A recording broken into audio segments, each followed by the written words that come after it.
The Dad and Drew Show. Two idiots on tangents. Live Wednesdays at 8. YouTube.com/The Dad and Drew Show. Wow! What's up, everybody? Woo! Christmas edition! The Christmas Spectacular. There will be dancing. There will be entertainment numbers. There will be singing. Oh, yes, it's entertainment numbers. Go, Yes. go. Get it, down. Oh, she's got it. Yeah. Oh, yeah. I'm like listening to the same beat as she is. Oh, she man. is into it. This kid does it without the music. I mean, who needs music? Talent. I wish I had that kind of talent. I got no talent. I'm talentless over here. No, Jamie, stop it. Yeah, I'm good at cooking. Thank you. Luann. Hey, Vicky Peterson. Welcome in. And Vicky Prisco. Mr. O. Prisco. And the one and only Kachita Magic, who 100% needs to change her screen name. She just realized. She just told me tonight. She's like, I have to change it to Queen V, don't I? And I go, You do. Yeah, you do. You do. You have been dubbed the Queen. Hey, Kyle Anderton, welcome in. Hey. Yep. You love it when you get the comments. I know you are cute and you can dance. Yeah, which me and Jamie never get those comments ever. No, I've never. That's not a comment that comes through very often. Not at all. So, Jamie, how are you? And how is everybody in the chat? That's the real question. How is everybody? I don't know. We need to know. Let us know. How's everything going? Yeah. Is anyone ready for Christmas? Nope. I am. Well, there's a difference between you being ready for Christmas and us being ready to get you Christmas. Yes, to make Christmas. To make it. Yes. So you had something you wanted to let them know. What were we doing today? Cookie making and decorating. Cookie making and decorating. That's amazing. Yes. You like my little Photoshop of us. No, that wasn't Photoshop. That was really us. Sitting that was us. We went and did a photo shoot with the big man himself. Yep, we did. Hey, Kaylee Main, welcome in. Hey, Andy's gonna have a blood sugar crash. Nice. That's always great. Good idea. Let's not do that, Andy. We need to keep you around. I know. Come on, Andy. Don't do that to yourself, man. Come on. Vicky's all good and ready. Wow. Yep. And we made sugar cookies that we then iced and made some really nice designs, right? Okay, it's time for Fozzie time. Oh, I'm sorry. There's a Fozzie joke on the way. Hit it. Ready. What is a ball that cannot bounce?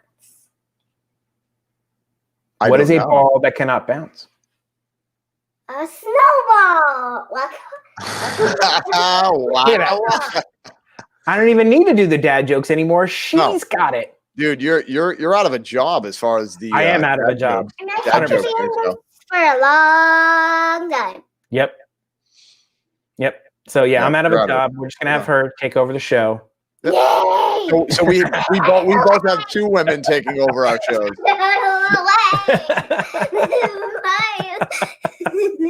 You're silly. You are a silly monkey. Now there is one thing I learned today about in our cookie adventure. So I made traditional, what were supposed to be soft sugar cookies. Now they're not crunchy. They don't snap. No, because those are not good cookies. But they're not the soft ones that I was hoping for. I think like a snowflake. I'm looking for a shortbread cookie. Is what you had said, which is more of a cakey cookie. Yeah, it's a little more cakey with the shortbread. And I'm thinking that's kind of the cookie that I was more wanting. They were, they're 1/4 inch thin, so they're not super thick. So I don't think they have a chance to get really soft. When they're thin like that, I would think they would cook a little harder. There's not a lot to say gooey. Right, it's just straight sugar that makes them all crunchy and everything. I like the one that I did with the snowflake. The one you did with the snowflake, stars at the end, and then some pink pearls, and then some white pearls in the middle, and then some pink some white pearls in the middle, and then some pink pearls around the white pearls. Very nice. I frosted it with blue frosting.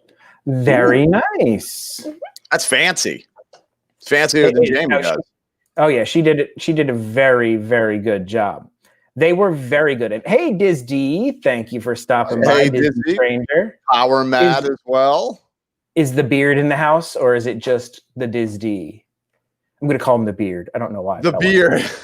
the bearded stranger. I bet you Drew has no baked goods at his house, because if anything I know about somebody who is a profession, so your mechanic, he drives the worst car that you've ever seen. Always.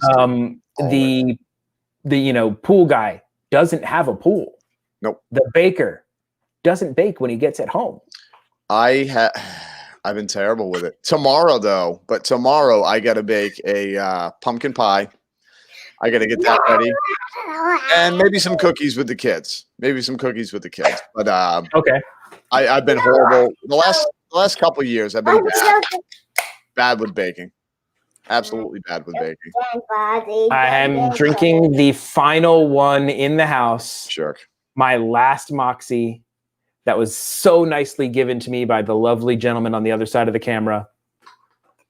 And I'm pouring it into my new outlet find.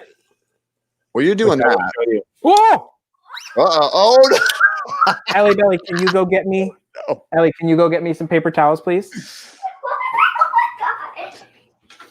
That didn't go well. No, that poor Moxie. Thankfully, it wasn't a lot of it. It was just a little bit of the foam that came out. And I'm an idiot. I'm going to go back and try to pour more. Yeah, just pour it in. Just pour it all in. See what happens. And Jamie made a statement earlier that just about blew my mind. He said that he enjoys Moxie better than Coca-Cola. I would take a Moxie if given the choice over a Coca-Cola, hands down, anytime. See, I know I would, but that's coming from you. That's huge. You guys heard it. You need to get Moxie, and it wouldn't be the Dad and Drew show if things went smoothly. That is correct. It's usually me that does it. I need a lot more than this. She brings you a little square like this big. She brought me like a tiny, tiny piece. Ellie, can you get me a wet paper towel, please? And some regular paper towel. Yep. Oh, Kyle Anderton. Moxie is a soda. What is Moxie? Oh, you don't even know. Oh, it's my favorite soda. I'm from Maine originally. He's a Mainer. I'm a Mainer, for those of you who don't know. And Moxie was created in Maine, and it used to be really, really bitter. They changed the formula because Coca-Cola actually did buy it. But it's kind of a little bit of a bitter tasting soda, but it's fantastic. It's not that bitter anymore. No, not anymore. They definitely sweetened it up quite a bit. Ellie, can you go wet this in the sink for me? Right in this bathroom right there. Thank you. My bathroom, Daddy's bathroom. Clean up on aisle 12. Yep. It is a delicious soda that I was introduced by my buddy, Drew, and I very much appreciate it. But now it's like, I can't get it. I'm out. And then he's out. And why are you out of Moxie? You had a lot, right? Yeah, I did have a lot. You, kiddo. And I had like a case and a half left. And I came home, and all of a sudden there was like not many left at all. I'm like, where did all these go? And it was only a couple days. And then I went into my son's room, and he had like 10 empty cans sitting on his dresser. I'm like, dude, come on, man. He raided my stash. But it's okay. At least he enjoyed it. Yep.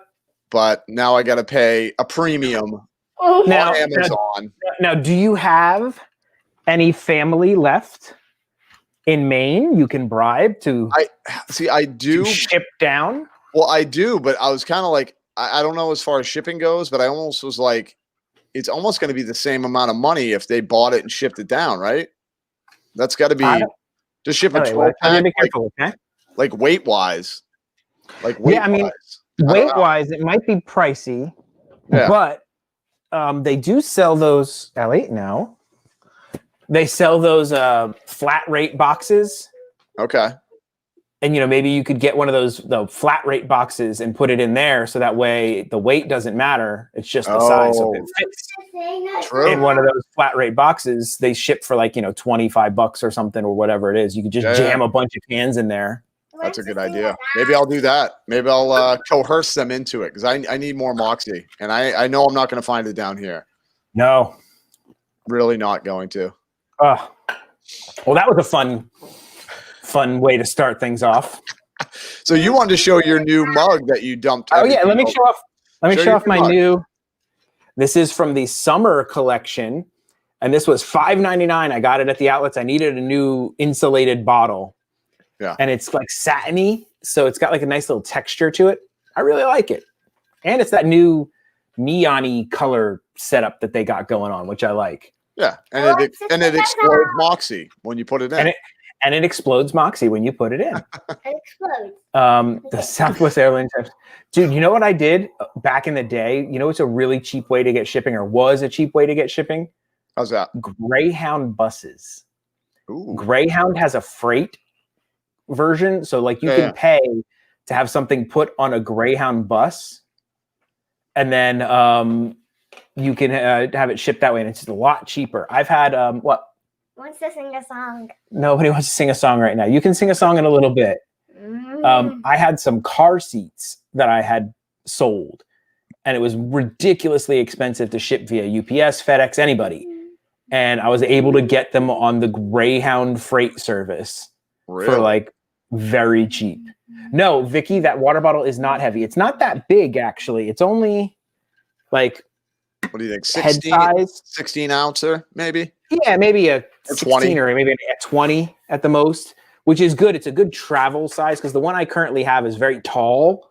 And when I put it in the little pocket of my backpack, it goes like this and it falls out. And dumps everywhere.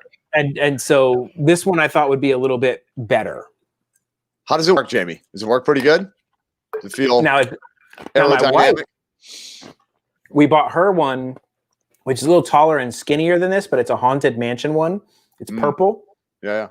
But it came with, on the inside at the top, a strainer. So it has like, so if you put ice in it, it has like a mesh strainer at the top. So when you drink, it keeps all the ice in the bottle. I was like, that's genius. That is genius. Why they don't do that with more bottles? They should do that with everything. Yeah, kind of like they should have Ziploc bags for your cereal. Yes. They should all zip. What? Ziploc it up. Another Fozzie joke, people. What did the gingerbread man put on his bed? Yeah, speak up, baby. Say it really nice and loud. What did the gingerbread man put on his bed? What did he put on his bed? A cookie sheet. Badoom cha. Oh, he gave you the padoom cha. Badoom cha. Hey, D for Disney and Sally. Hey, D for Disney and Sally. Thank you guys for joining. We got 15 people here. I think now is actually not a bad time. This is not news. No. This is the kid said she wanted a song. Well, Drew and I, we made a song. And yes, we did. We did. I wish Sammy was here, but I don't see her in here now, but she'll get to have to watch the replay. I'm just going to go ahead and play it. Yeah. And then we'll get reactions afterwards. You made a video? All right, you guys, here we go. Okay. This is the Dad and Drew Christmas special. Yeah.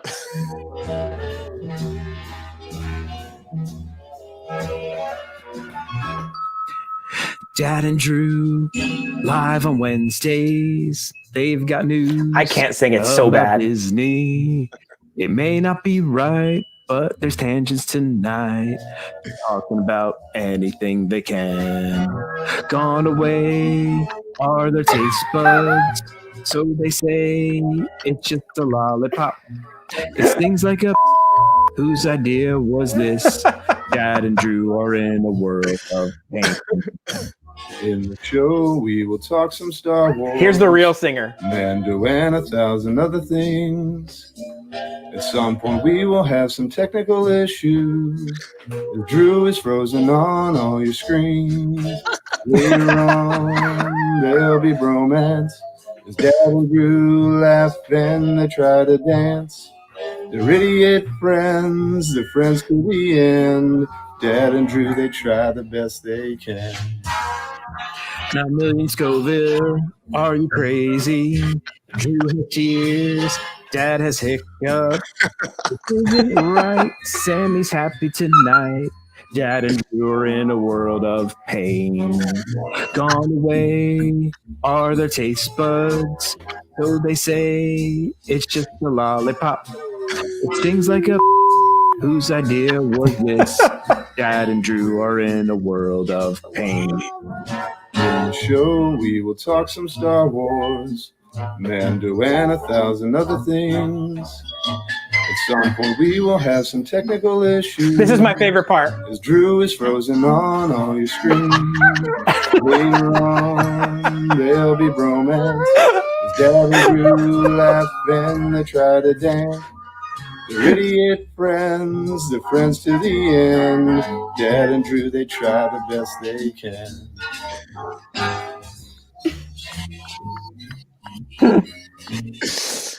Oh my word. Well,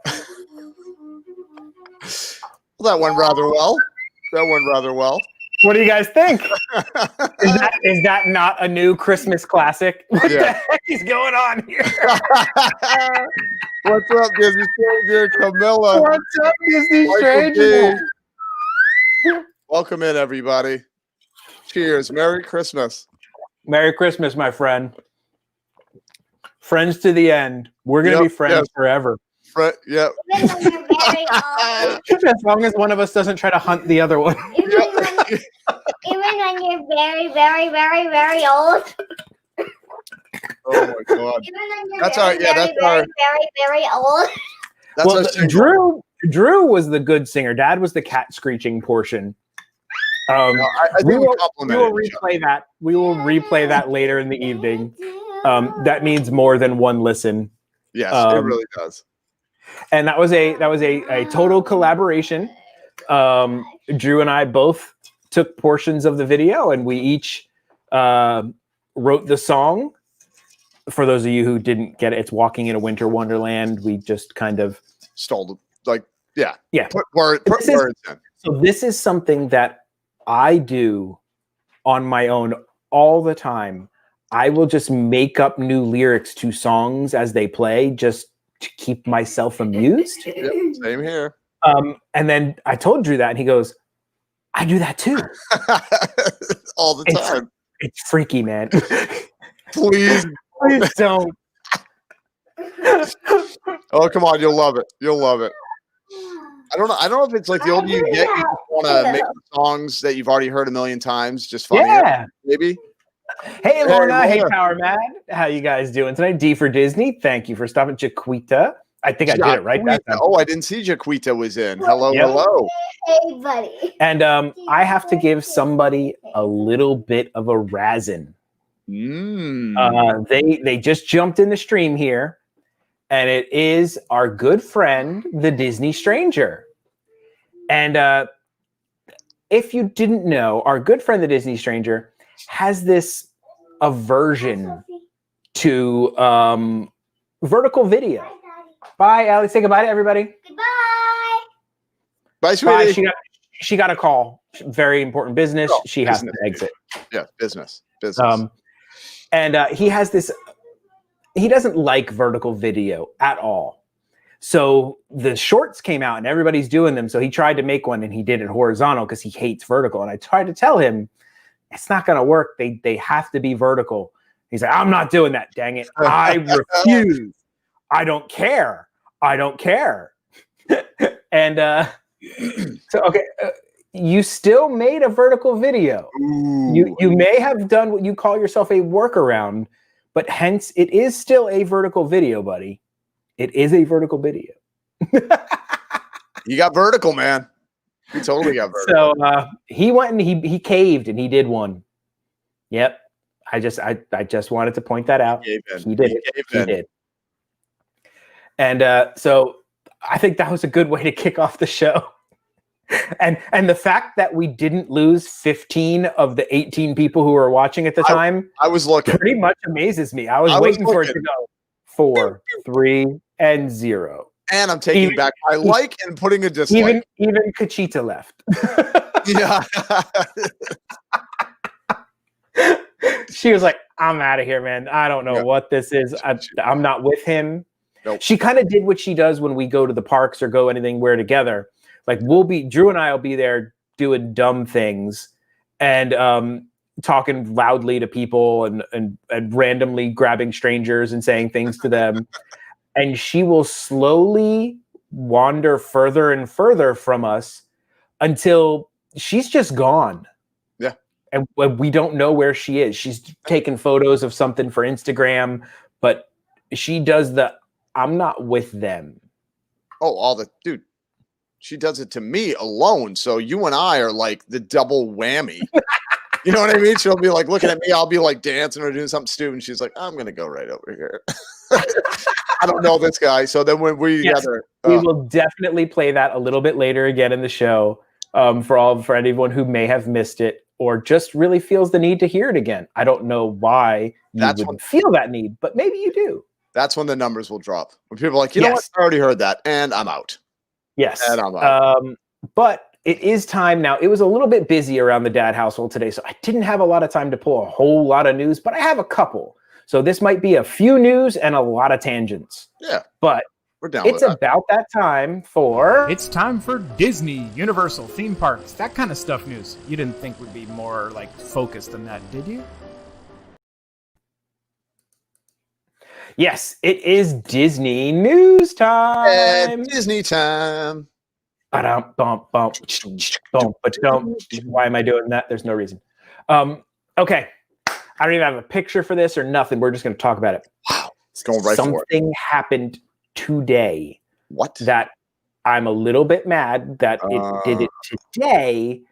And there's just way too much going on. And yeah, well, Power Mad, you are 100% right. I should have thrown the Queen V eye roll in at the end, and I may actually re-edit it to throw that in because that's just unlisted. That has not been released yet, and I do know where to get a great Queen V eye roll from, or at least the look she gave us when we bought our jackets is in the One Outlet video, and she threw eye daggers. I mean, oh yeah, they were eye daggers. The one in the outlet.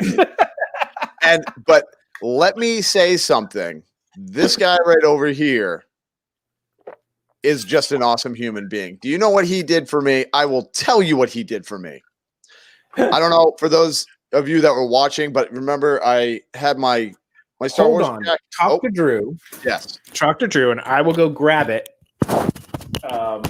And then I will be right back. Let me see if I can do this without knocking the entire setup off. He'll knock something off. But no, I was doing our Hollywood Studios live stream, and the little patch, well, it's not a patch, but it's like a rubber thing that goes right here on the jacket. I dropped it once, and I'm like, oh my goodness, that's going to fall out. So then I was like really bummed out. But I was like, okay, cool. I'll just put it in. It'll be fine. I got home and realized when I got home, it was gone. And it wasn't in the car. And I don't know where it could have showed up. So I love that you went through and checked your vlog like an internet sleuth. Oh, dude, I did. I looked and I was like, wait, did I have it at the end of the vlog? And that's the thing. At the end of the live stream, I still had it. So I was like, okay. So I literally lost it from the moment I stopped the live stream to the moment I got home. And I'm like, all I did was get in the car. So I don't know if I lost it on the way to the car. That'd be the only thing. And I was tragic. I don't know. So I was really bummed out because I'm like, it's not. It's a puffy orange jacket now.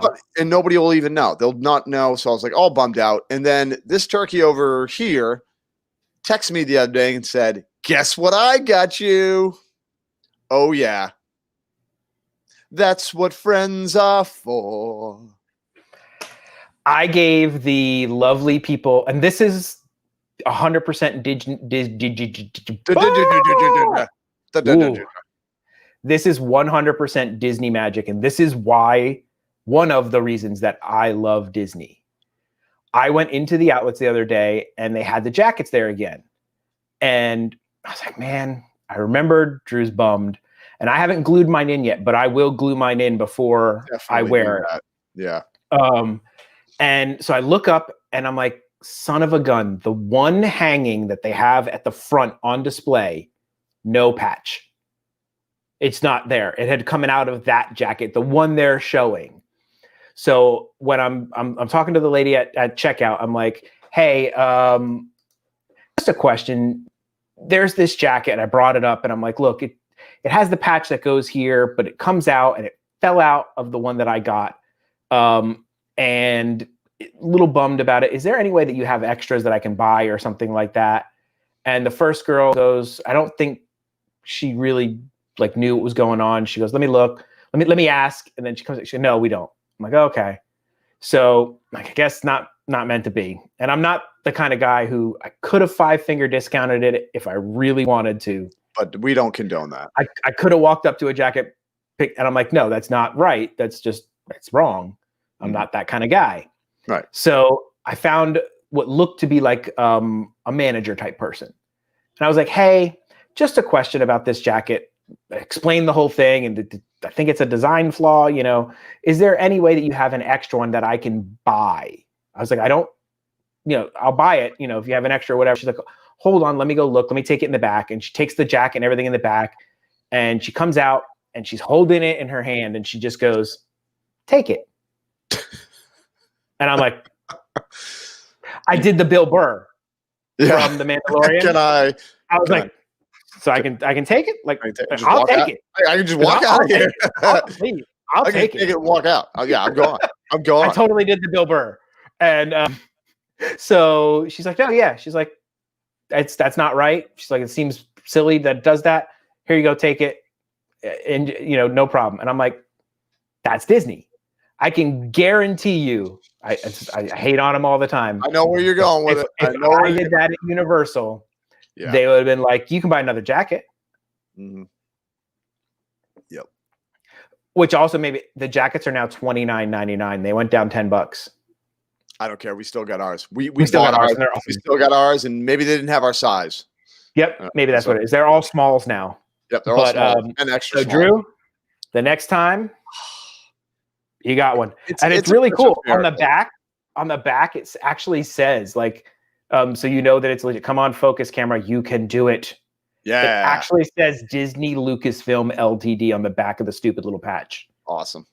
That needs to be glued. That needs to be hot glued or double-sided taped or something into that jacket, because I can almost guarantee you that you are not the first person to bring that to light.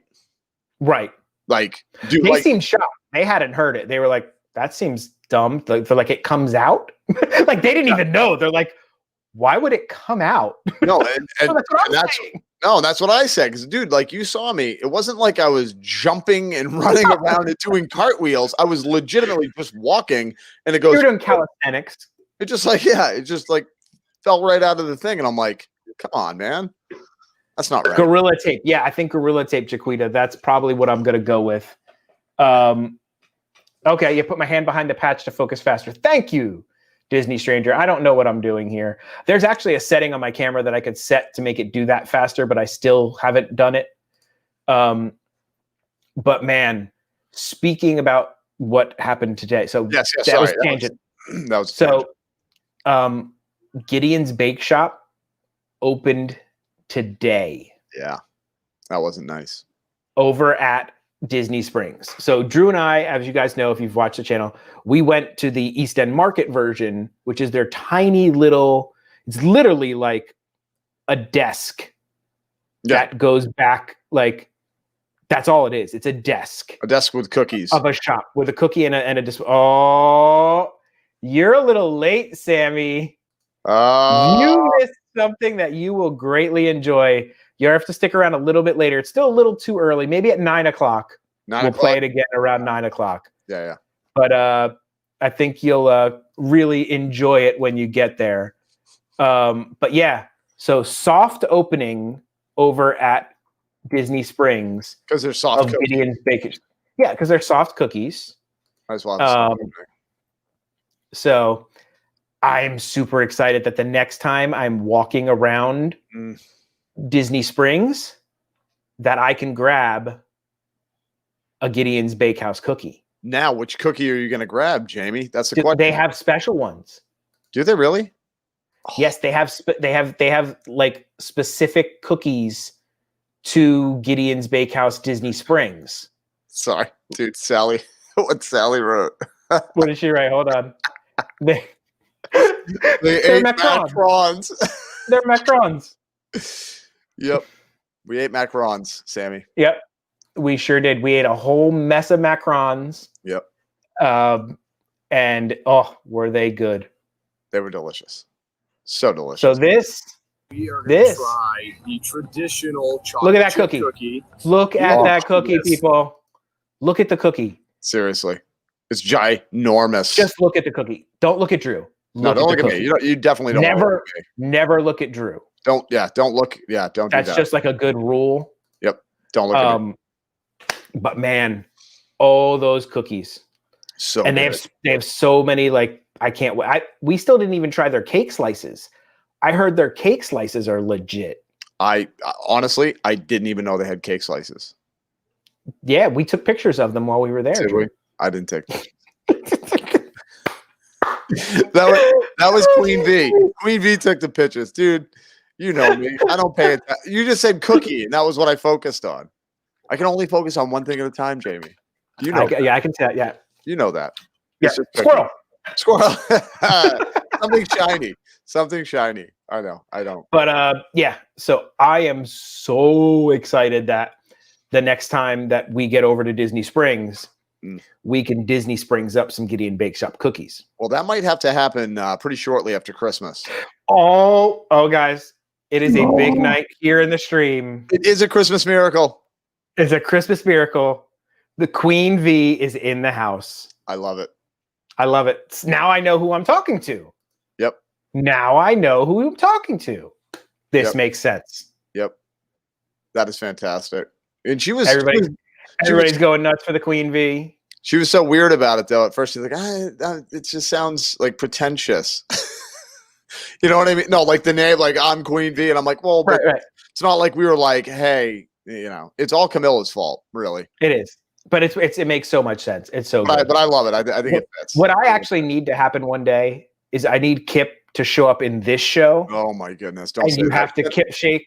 But you know what I'll do? I'll Kip shake everything down. You'll Kip shake the entire show off. The whole set will go down.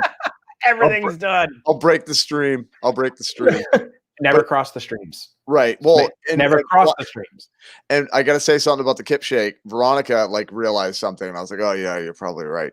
That's why if you always see, I'll give it to Veronica to do it. Because before I was using the camera and it just didn't look right. Just focus. So I was like, yeah, maybe we should not focus it like that. Oh boy! I didn't know until she goes, Drew, what are you doing? I'm like, what do you mean? What I'm doing? I'm doing the Kip shake. She goes, yeah, we're not going to do it like that anymore. And I said, yeah, you're probably right. All right, folks. We are going to talk about The Mandalorian. Yes. We're not going to go into full in-depth about The Mandalorian. We're not going to do a breakdown or anything. Just we have to talk about it. So if you have not seen the season finale, shame on you. Shame on you. There will be some major spoilers here in the next 10 seconds. So that's about the time you have to kind of go ahead and you have been warned. You have been warned. So yep. All right. And now. If you are any type of Star Wars fan and you watched this show, you cried. A tear escaped your eye, or you have no heart or soul. Yes, I'm sorry, Miss Clearance. I'm so sorry. Hey, Miss But- Clarence, welcome in. Thank you for stopping by. Wait, who was kicked out? What? Who was kicked out? Oh no. Uh-oh. Wait, the Disney, Somebody's getting kicked out. I don't know. something. Um, No, because Disney Stranger said, "What is this Mandalorian you speak of?" Oh, okay, got you. The finale where Mando takes off the helmet and Baby Yoda does like the little hand. Uh-huh. Oh, I'm a big boy. I'm a big boy. I'm a big boy. I'm not gonna do. Crying. I'm Here it comes. crying. Here it comes. Yep, Yeah. I'm not a big boy. You're not Yeah. a big boy. Oh my god! And now so much has come out. Jon Favreau and Dave Filoni and the crew of The Mandalorian deserve the utmost respect, not for just making an amazing show. They kept Baby Yoda a secret when it first came out. Nobody leaked that. Thank goodness. Every person who first watched The Mandalorian, that first episode, was like, "Oh, it's a Baby Yoda." Like, it was a perfect surprise, and it wouldn't have been what it was without that surprise. Absolutely. Absolutely. And they sacrificed for that. They sacrificed money, and to think they had to convince Disney, look, I know you guys want to have Baby Yoda merchandise, and it's going to sell like hotcakes. But if you make Baby Yoda merchandise, Beforehand. somebody who works at the place that makes it is going to leak it, and it's going to ruin the whole thing. Mhm. And Disney said, okay, we're going to not make the money, and we're going to let you do that. So props to Disney for doing that. Because they could have been like, no, we need to capitalize on this thing when it goes big, and we need to have dolls and shirts and hats. And no, they're like, there was nothing. Yep. Which is, but like you said, dude, it wouldn't have had the impact. It would not have been just so epic, man. Because all of a sudden, everybody's like, oh. I'm so glad you liked it, Sammy. Yep, same thing. I had to go rewatch it. Oh my god. Oh, that's awesome. That's so great. That's so good. I'm so glad, Sammy. Thank you for being part of this show. Really, Yes. we do appreciate it. But yeah, so that wouldn't have been what it was without that. And then the finale where the X-wing flies up, and you're like, that's gotta be. It's really kind of gotta be. And then he gets out, and you see the gloved hand, and then the green lightsaber. Oh my dude. You're like, oh my god, that's it. I'm done. I'm good. Yep. My 2020 sucked, but this helped it a lot. This is the silver lining, dude. This helped it a lot. Yeah. Yep. And so at the very end, we're like, there's an after scene. You guys need to watch it, right? And yeah, it's the book of Boba Fett. So Boba Fett offs the dude in Jabba's palace, and he's like, I'm taking over. I'm the bad guy now. But we're like, it says coming December 2021. We're like, isn't that when Mando's coming out? Maybe Book of Boba Fett is Mando season 3. Nope. I saw an interview with Jon Favreau himself, and he's like, no, it's its own show. We purposely didn't have it announced at the investor thing because we didn't want to spoil the surprise. Dude, they're full of these surprises, man. And the fact that they hid Mark Hamill was on set, apparently. So the fact that they hid him showing up on set is amazing. For a year, that was filmed so long ago that it didn't leak. And you know what? You know why I think that is, to be honest with you, dude? It shows in the show, all of the people that are involved they understand what's at stake, and they respect it, and they're like, no, this is just, you know what I mean? It just takes one jerk with an Instagram account to go. Yep. And it's done.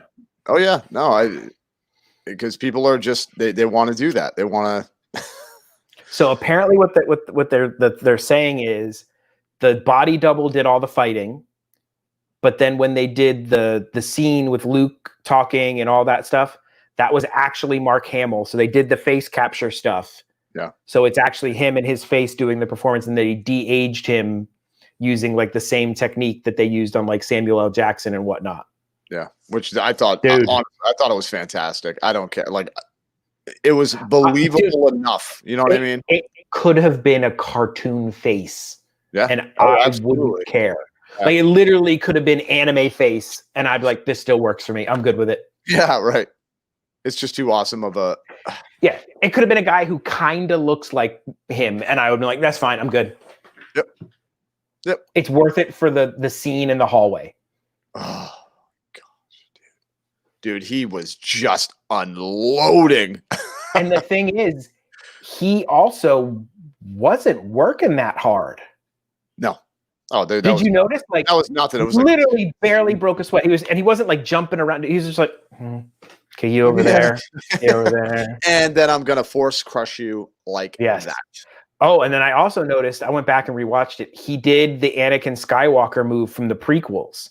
There's a move where Anakin Skywalker is fighting when he's killing all the droids or something when he goes to take over that planet. And somebody tries to shoot him from behind, and he takes his lightsaber and goes like this and just puts it behind him and blocks it. Yeah. And Luke did the same move. He's like father, like son. Yep. Like father, like son, dude. And supposedly, like, that force crush is a big deal because, like, the Jedi frown upon it. They make an exception for droids. Like, it's okay to kind of use it on droids. Yeah. But they got souls. You have to tap into the dark side a little bit to pull it off. So that's why it's frowned upon. So, like, you have to be like a really good Jedi to be able to do that and not turn to the dark side. And not overdo it. Literally start doing that to everybody. Dude, I'm telling you, I was just floored.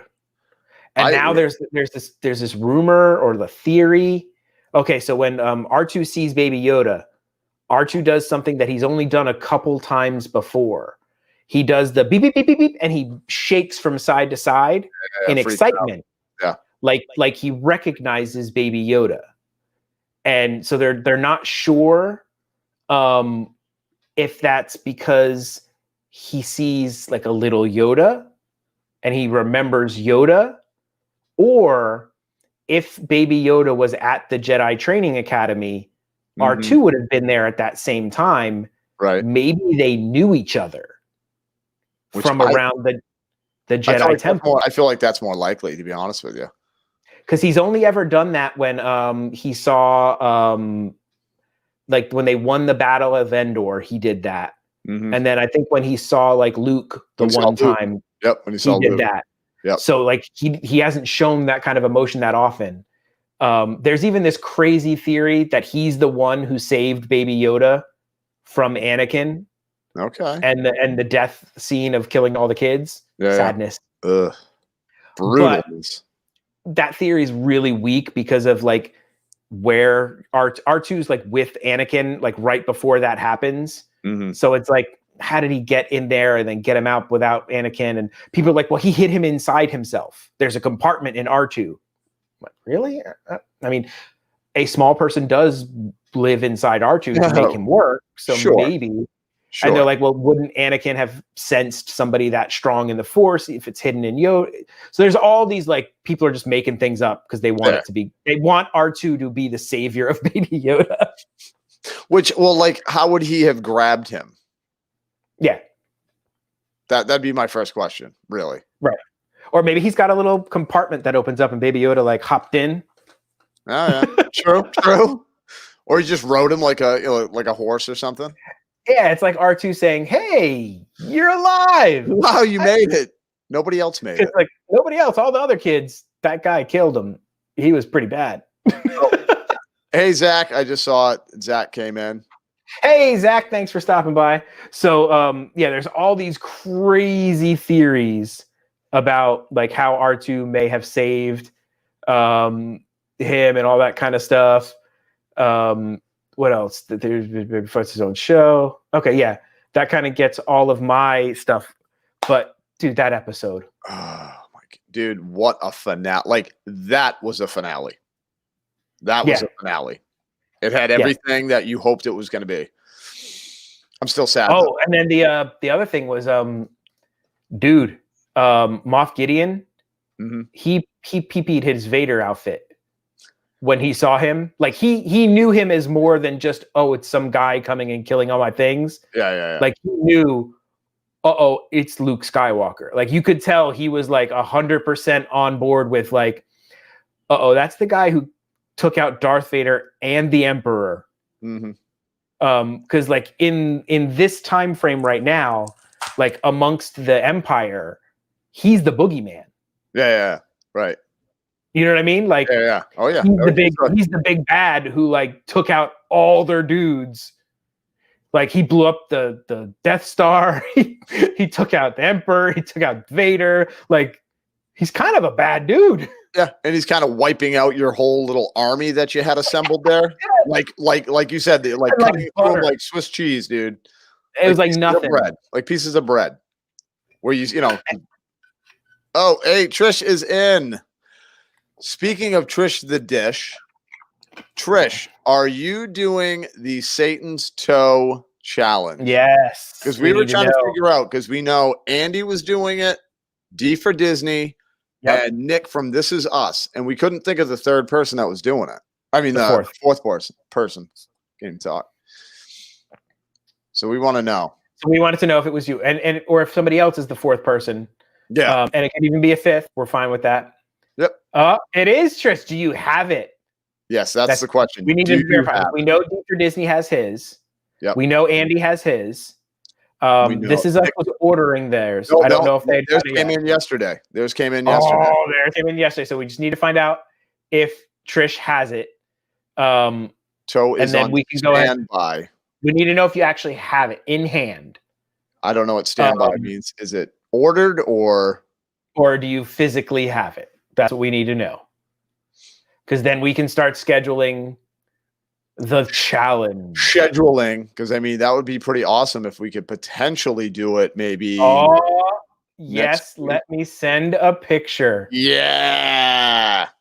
Oh, that means we could potentially schedule this for next week, which would be awesome. Okay, what is next week? Next week is New Year's Day is on Friday. It's the day before New Year's Eve. Oh, end the year with a bang. I love it. Yeah, man. So we will reach out to everybody, and we're going to try and schedule this for next week's show, the Satan's Toe Challenge. Yep. And it's going to be good. Oh, it is going to be good. I don't know if it's going to be as good as the end of the Mandalorian. I stopped. I don't know why I just said Mandalore. But it just felt right. Oh my God. It just felt right. I'm still stuck on that episode, man. I'm still stuck on that episode. I was just blown away, dude. And I think literally, like I saw some reactions. I saw some reactions of like, there was a father, he was sitting on his couch and the kid was like, you know, had already seen the episode and was filming him when Luke comes in and starts doing his thing. The dad was like giddy, like a little schoolgirl, dude. He was just like, oh my God. Like he was losing his mind. And I'm like, that was all of us, dude. That was all of us. We were just like, did you just see? Leo's Benny Hernandez. Happy birthday. Yes, Leo. That is my partner in crime at work. He is a fellow co-worker. Welcome in, Leo. Everybody say welcome, hi to Leo. And everybody say happy birthday. Yes, to Leo. Happy birthday, Leo. That's awesome, man. That is amazing. 23 years old today? No, just kidding. He's not 23. Well, we'll just say he's 23. He can be 23. Yeah. But I am so upset that I have to wait an entire year. It's too much, man. For more Mandalorian. 6 months.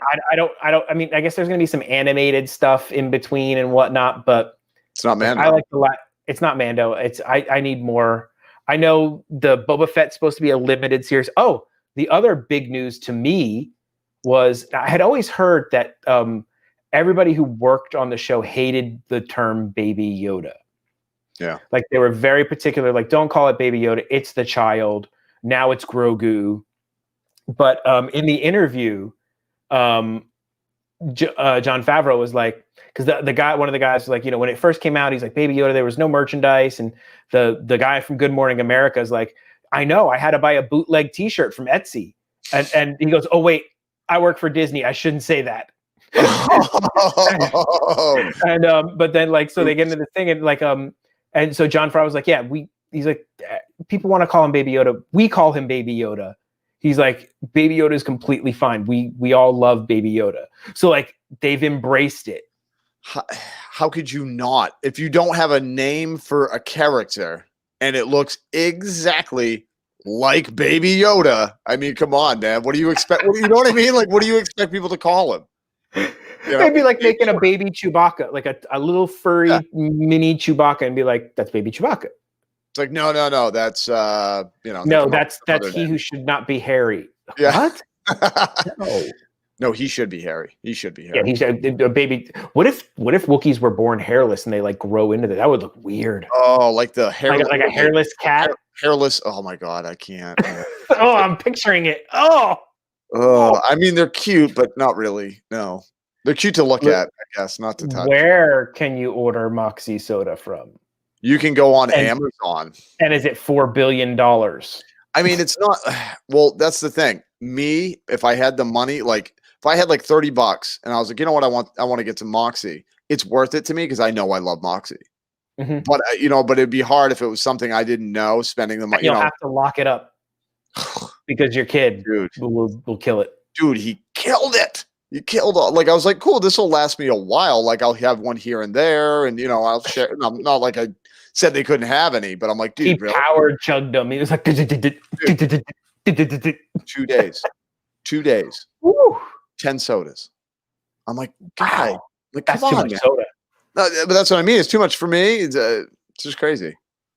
eBay. Well, I mean, eBay might have it too, but I think I'd go with Amazon myself because eBay will skyrocket the price. I think, right? Yep, probably. All right. One of the next stories I have is related to Drew's last live stream. Ooh, yeah. That was quite a live stream. So Drew, you took a little trip over to Universal Studios, right? Yeah, I did. Finally got over there. You happened to go to the Harry Potter. Yes, I did. Section. Yes, I did. And it looked like New York City pandemic, like Subway. Yeah, I think everybody in the park was there. That was the area. Oh my God.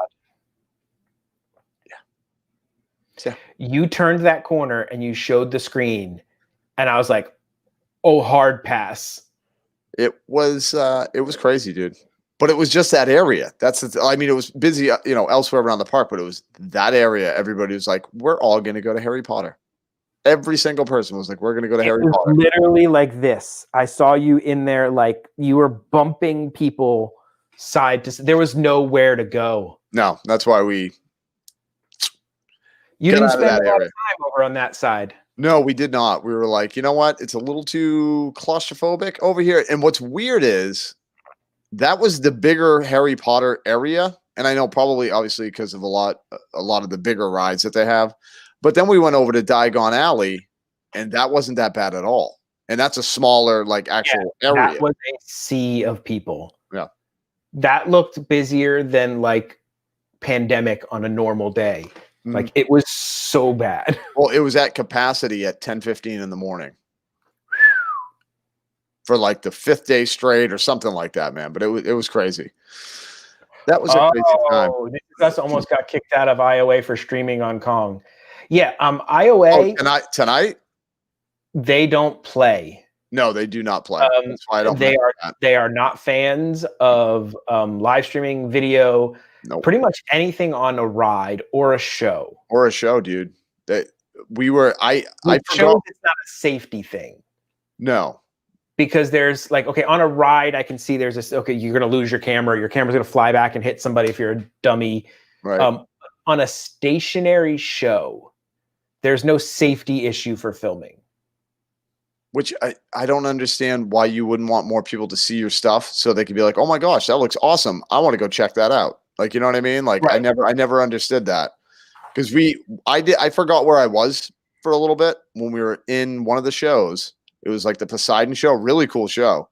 But I forgot because we've been, vlogging at Disney, and I was like, oh, cool. And I just like popped my camera up. Within 10 seconds, maybe, a woman came over and was like, no, you can't. And I'm like, what? She's like, you cannot film. And I was like, okay, I didn't know. Which confused me because I had seen videos prior to being there of people filming rides and stuff. Right. So I was like, oh, I guess it's okay, but apparently not.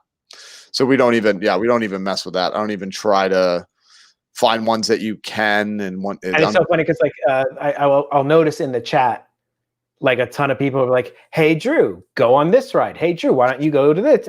And you're like, can't do it. No, I'm just like, I can't do it. I'm not going to do it because we'll just walk around. We can go look at, the cool stuff, and we can try hot butter beer. Yes. Which is fantastic, just so you know. Delicious. Now, yeah, I think it's exactly, it's a copyright and they don't want the experience to be ruined for somebody, I guess, or they think that people will watch the videos and be like, okay, I don't need to go. I can just watch the video, which is dumb. Because I don't know any person who'd be like, yeah, I could go to Disney, but I could just watch a few YouTube videos, and that's the same thing. Not going to happen, dude. No. But think about it, dude. How many times have people watched like the same content? Like, for example, me going on Splash Mountain, and then they'll watch another vlogger going on Splash Mountain, and then another vlogger going on Splash. It doesn't matter. Like, you know what I mean? It's the same. And then they'll go on Splash Mountain when they get to Disney. What's that? Oh, Trish has it. Yes, Trish has the Toast. She sent the picture. We will schedule this for next week. Anyone who's here, who's on it, Andy. Hey, Mike Wazowski, welcome in. Mike Wazowski, Andy, Trish, be ready. All you guys need is we need a webcam. You could do it with an iPhone. This Is Us did it with their iPhone last week, and it worked perfect. Yep. Real simple, and you need a lollipop, and that's it. Yes, it's not the same. You can watch it on video, but it's not the experience. You're 100% right, Trish. And I think you would look at it as like a commercial. Absolutely. It's like, you're showing people how much fun it is to be there and the things you can do, and people will then want to go. Right. I don't see how it would actually deter people from going. I don't know if they've dropped the copyright on their music, like the parades and stuff. I think they should. I don't know. I can't remember the last time. Did we get a copyright the last time on like the Disney music? Yeah. Yep. No, we didn't. We didn't get a copyright on Disney music the last time we were at the park. So I think they would be smart to be like, okay, like they could look at it because the copyright holder gets a notification like, okay, this video is using your thing, and they can go look at it. Yeah. And then I'm sure there's a person who like is in charge of that for them, or it could be automated. I don't know, but they could just look and go, this is a vlogger. Let them have it. Right. Because it's the same thing with like previews and things like that for movies where people do reactions. Yeah. Technically, that's the copyright holder has the ability to say, no, you can't do that. But they all say, go on, do it, because it's promotion for their item. It's promoting them. And that's the thing, man. It's like, it's not like people that are vlogging are going in there like, I'm stealing this music to use it for something else. I mean, obviously, if you're trying to like, I'm making a music video of me dancing to this music. No, you're not. And I get that. But it's like, just like the music's in the background for 10 seconds. You know what I mean? And like, it's just crazy. So we'll just have Disney send Drew the check. We'll send him this comment and have Disney send Drew a check. But yeah, so yeah, I'm not another reason I'm not a fan of Universal. You can't fully vlog. You can't get the real vlog life experience over at their parks. Yeah. But Harry Potter's amazing, dude. Which is funny that they hold that influencer conference there where they have that whatever night meetup where the guy rents out Universal Studios and has all the vloggers and everything go and do a special night there. It's like, why have them, but then handicap them? Yeah. No, you're right. That's exactly what it is. They're kind of restricting you from that, kind of handicapping you from actually showing people the experience there. That's right. But yeah, free advertising, Luann. Exactly. That's all it is. And Disney knew that right from the get-go, I think, when they were like, people are still going to come and people are going to want to come even more. You know what I mean? Like if they see that, it gets them excited. Yep. Because I've had people come into the live streams and it was like, a couple weeks before they were coming. You know what I mean? They were like, oh my gosh, like, I'm so excited. I'm getting psyched up. Yeah, I'm getting psyched up. And they watch it and it's like, then it makes them want to go even more, so I don't know. So this is what I was talking about. So Disney, same thing. Disney's been releasing the official recipes for things, not Universal. They are not releasing any official recipes for nothing. But there is actually, and this is a fascinating read. The link will be in the description, but there's a man who invented butterbeer. Really? Yes, because, J.K. Rowling wrote the books and all that kind of stuff. And when they brought this to the parks, they're like, well, we need to have butterbeer. You have to have it. And so a chef had to come up with a recipe based on reading the book and all that stuff for butterbeer. So there's an actual chef, and his name is Steve Jason, and he's the corporate executive chef over at Universal Orlando, who was given the task 10 years ago to come up with butterbeer. And they also did pumpkin juice and all that stuff, but butterbeer, of course, is the most famous. And they're like, so, in the article, they're like, can you tell us what's in it? He's like, nope. And, but the funniest thing to me was reading this article. He's like, yeah, we did a lot of research. He's like, I hadn't read or seen any of the books or movies. He's like, I knew nothing about this Harry Potter. So I had to read into it, and I had to highlight anytime there was a food or something I thought we could make. And then, anytime they described it and all this stuff. And then here's the thing. This is where I'm like, I like this guy. He goes, and we had to take trips to England and Scotland and Ireland to go to the pubs and sample the foods, of course, and really get a feel for the kind of ingredients that they would have in their pubs. And I'm like, you really had to go to England and Ireland and take these trips to go ahead and figure this out. I'm like, dude was like, you know what? That's my one. I can't do it unless I go over there. I need to take this 3-month trip and really enjoy myself. And eat and drink and be merry to figure it all out. Good for him, man. Well, because he's probably like, maybe I'll never get this chance again. Who knows? So he did that whole thing, and then and then they had to give it to so there's the guy. He was like, yeah. In that picture, that's him after the trip. He's like, oh yeah, he's like, I just paid for all this. They paid for the whole thing. He went home to his wife and he's like, you will not believe it. They went for it. They went for it. Said, yes. Pack your bags, Benny. Oh my word, man. That's amazing. That's amazing. But the other thing that I thought was ridiculously crazy. So they asked him about, were you worried about being, so people are saying it's too sweet and all that kind of stuff. So like, is it, too much of a calorie, like being a bad for you drink? And he goes, there is less calories in a butterbeer than there is in an equivalent soda. Wow. Like the same amount of liquid in a Coke versus a butterbeer. Butterbeer has less calories.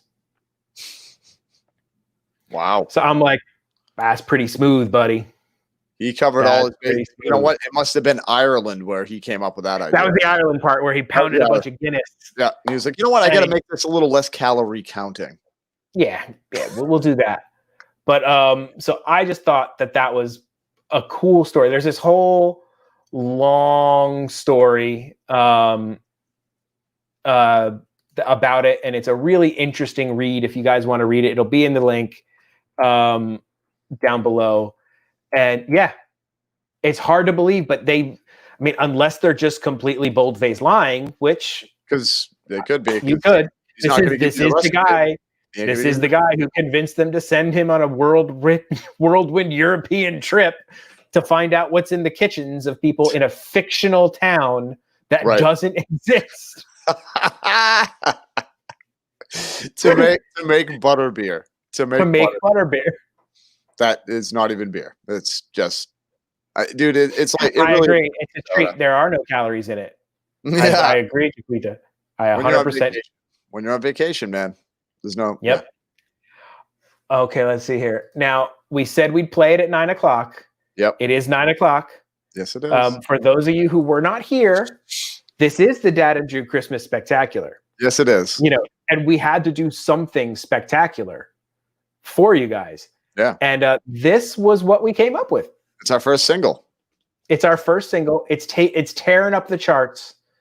It is literally at like number 0. Yeah, on the charts, but it is a holiday classic. It says it right there, holiday classic. This is your new holiday classic. Everybody's gonna be jamming out to this. So let's check the numbers when we start playing. Yeah.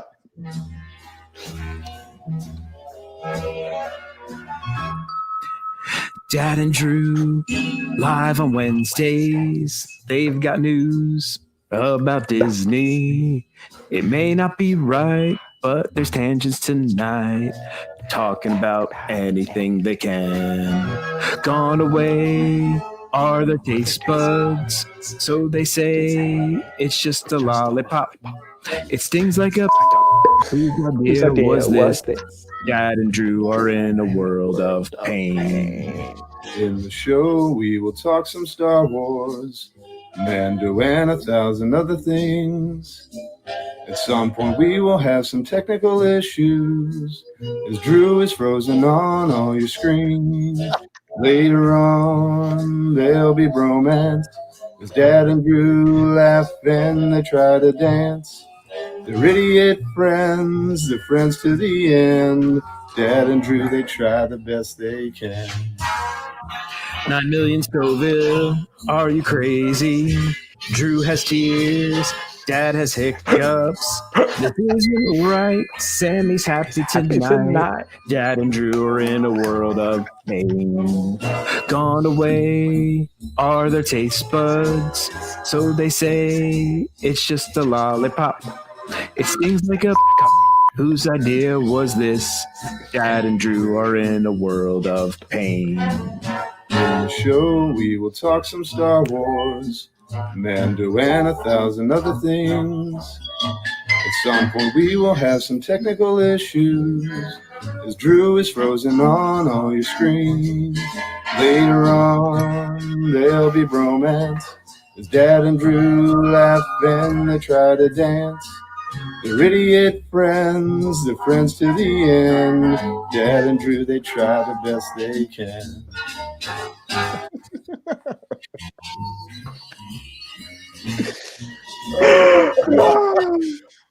Oh, you know what's really crazy is the fact that I was watching the chat. It went up to 23.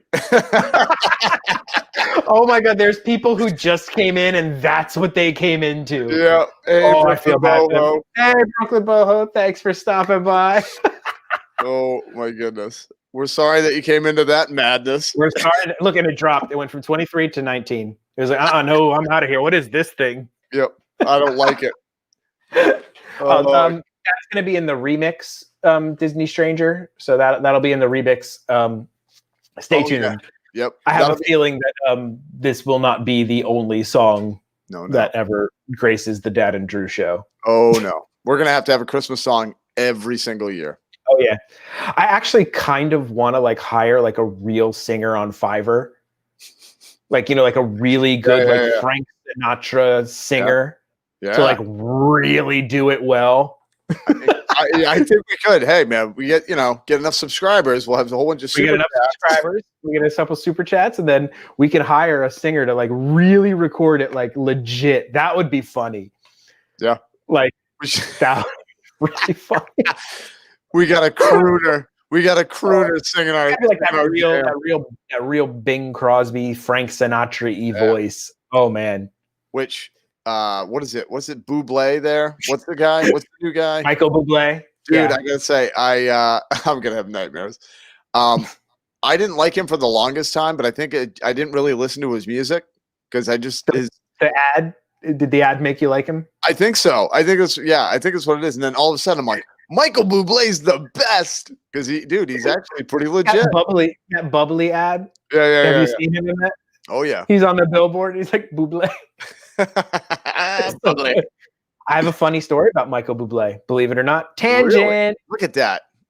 So, in my youth, I worked for a company, and I toured the nation doing car shows.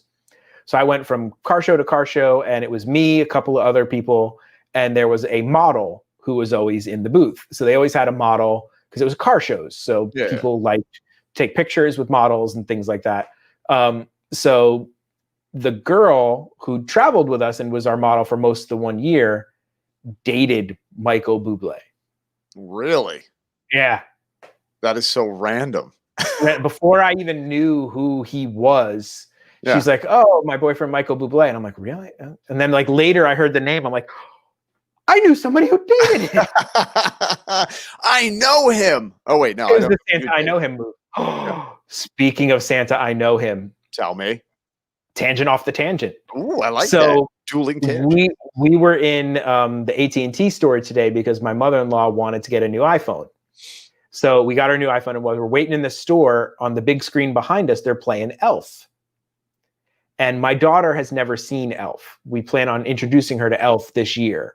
Nice. But it's the scene where he's talking to the mall Santa, and he's like busting him out. He's like, "You sit on a throne of lies." It's such a great line. When he tells him like, your breath smells like beef and cheese or something. I love that. Oh my god.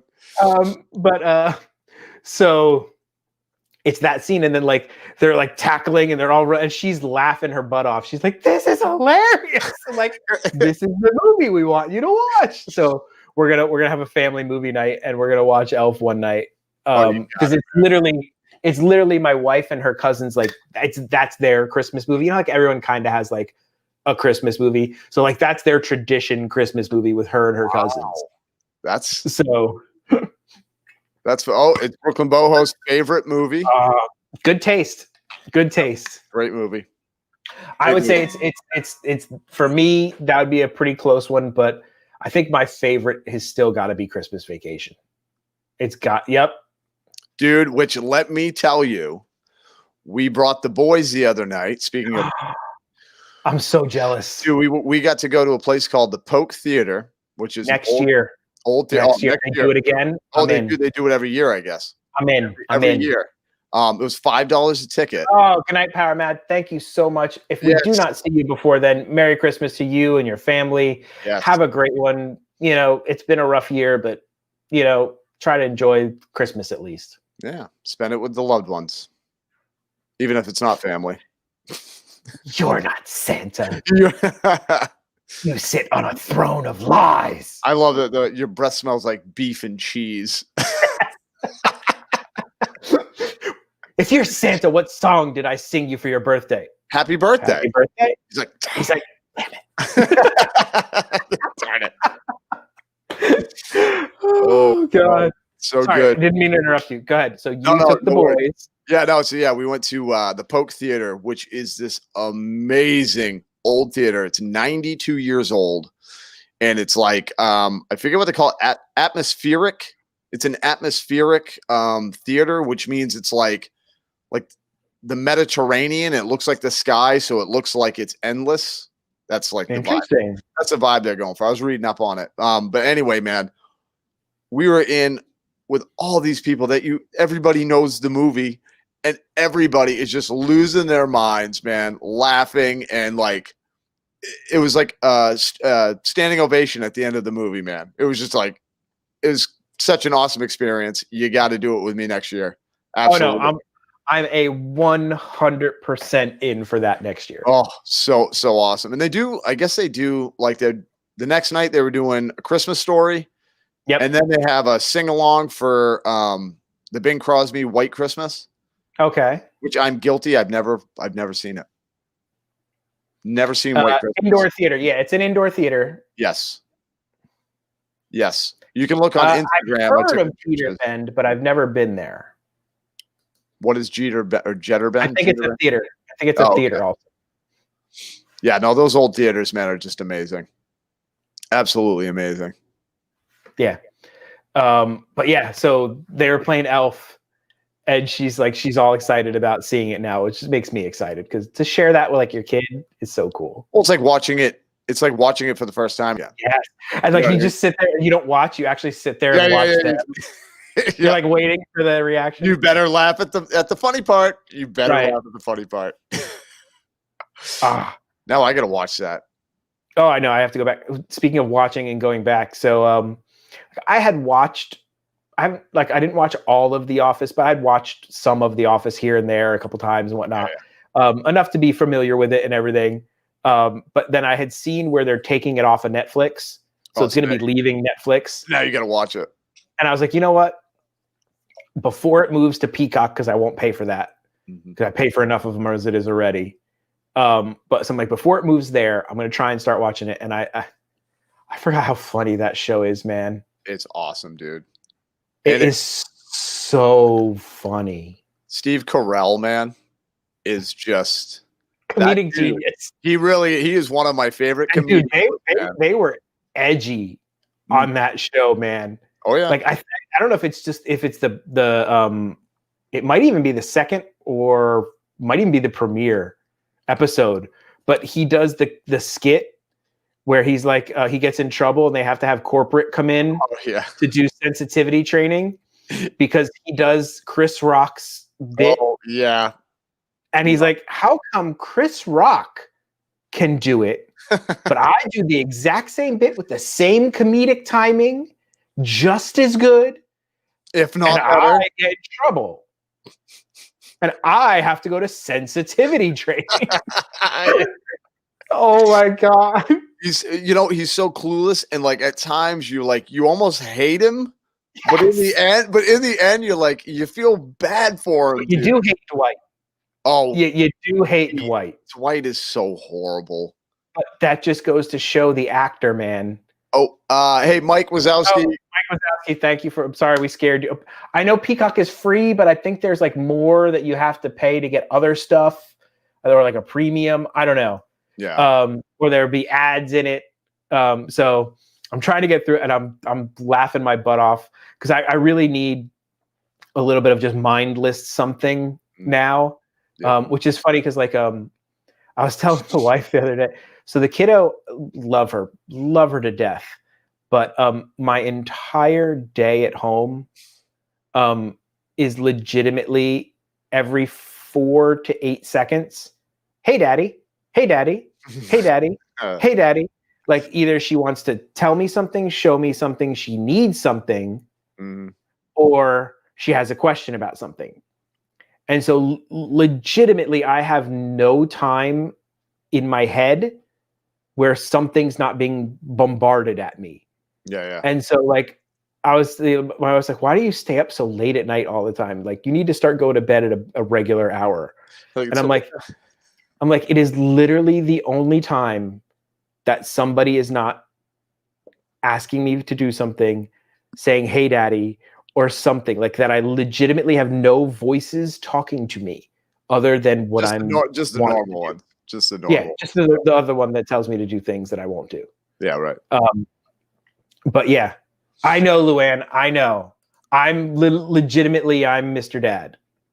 I'm Mr. Mom over here. Like I know, enjoy it while it lasts. And that's why I never like tell her to stop it. I never stop it or anything, but like, you do need a respite. Like you need something to let your brain rest. You need quiet time. I need a little me time. You need Jamie time. No, you do. You do. I know. And it's such like, I am legitimately like the housewife. Like I fully understand when they complain and people like, no, that's a real, don't say that that's not a real job. Oh, I'm that's sorry. that's more of a full-time job than a full-time job. Like Right. as far as like is it like at work, like when I go to work, it's like I'm doing my thing and nobody really bothers me. You know what I mean? Like I'm just kind of in my head, Right. whatever, doing my stuff. But when you're home, it's like you said, it's right here. It's like, hey dad, hey dad, hey dad. And you're like, oh, And then you don't want to be to the point because you know it's going to eventually end. yeah. So you don't want to be like, look, leave me alone. Just leave me alone. Yep. Like I always like, oh, that's great. Let me come look at your artwork. Oh, you did a drawing. That's awesome. Let me come check it out. Yeah. Like, oh, like I had to do an accent all day today. Oh, what kind of accent? It was bad accents. Just they changed. It was German. It was Australian. It was anything I could figure out that was an accent. Yeah. So like in the morning I did something and I said something in a silly accent. Oh, and then she was like, Daddy, do an accent all day. So like literally the whole day I had to talk with a silly accent. So I'm like walking around the house like, you need to get your lunch ready. And she's like, yes, this is great. Yes. Like it was driving her insane. She was just laughing her butt. And like, I'm like the comedian. I'm like, I'm killing over here. I'm just slaying. It's great. I'm slaying it. But I'm telling you, man, when you do stuff like that for your kids, they remember that later on. And you know what I mean? Like that'll be something. About 4:30 when I'm trying to cook dinner and she's like, and I said something not in an accent. I'm like, go brush your teeth. She goes, Daddy. You're like, do the accent. No, she goes, Daddy, do the accent. She's like, seriously, what do I pay you for, Jamie? Exactly. It's like the accent. Do you want to get the check? Yeah, you do the accent. Yeah, you don't want to get fired. Yeah. Because you were killing it earlier. And now you're like, eh. Oh, and then I had a mini heart attack moment. So I told her to go brush her teeth, right? This was the brush your teeth moment. And she goes, hold on. I have to take a selfie for Instagram.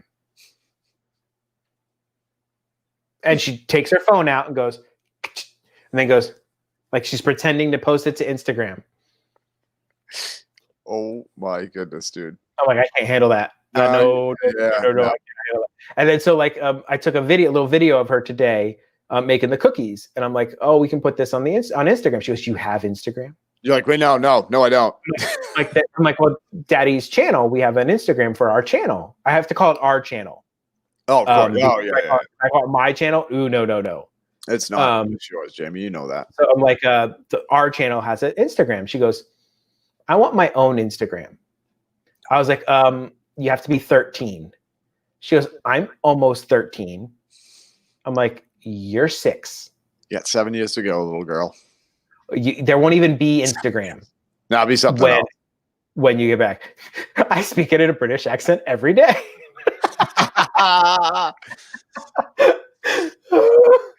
Me and Jamie speak a little bit. We got a little British if we get stuck over in the British section of. I am not looking to the get older portion. No. No. Yeah. No. I'm already there, and it's with a boy, so I can't imagine a girl, dude. Yeah.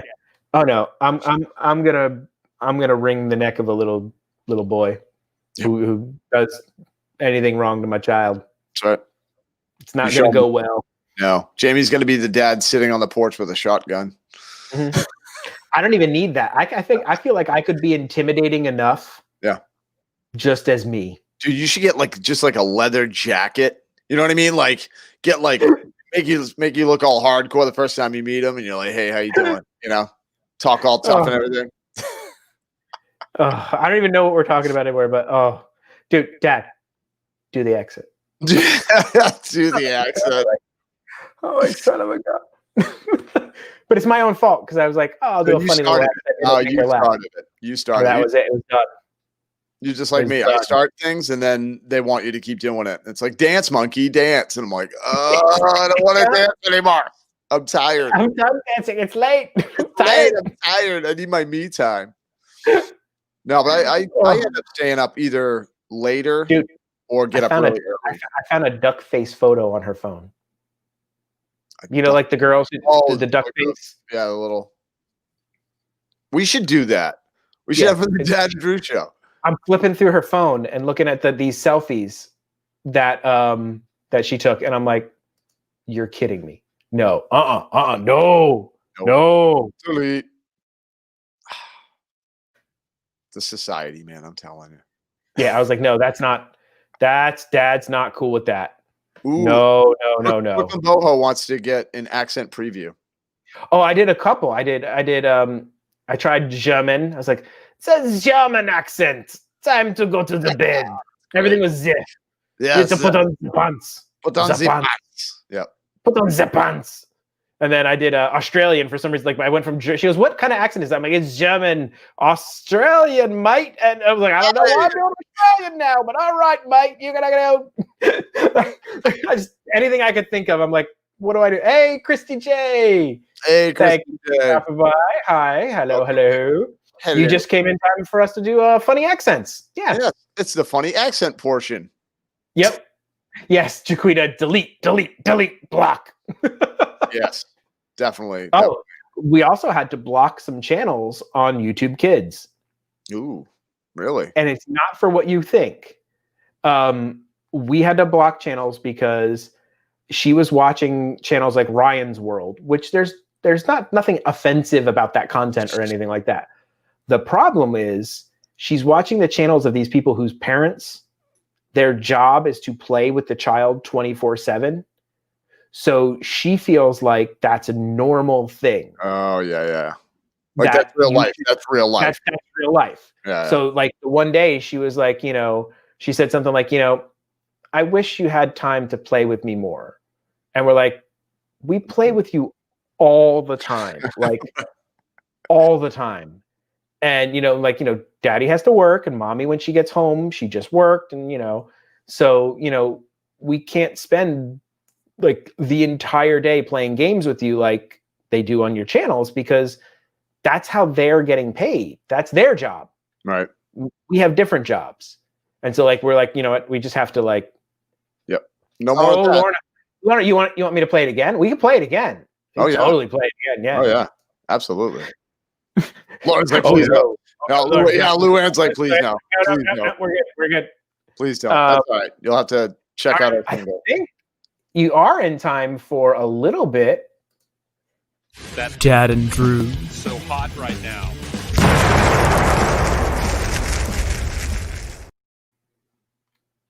Drew, tell them what they've won. What you guys have won is a fancy shark bite Thresher Red Savina sauce.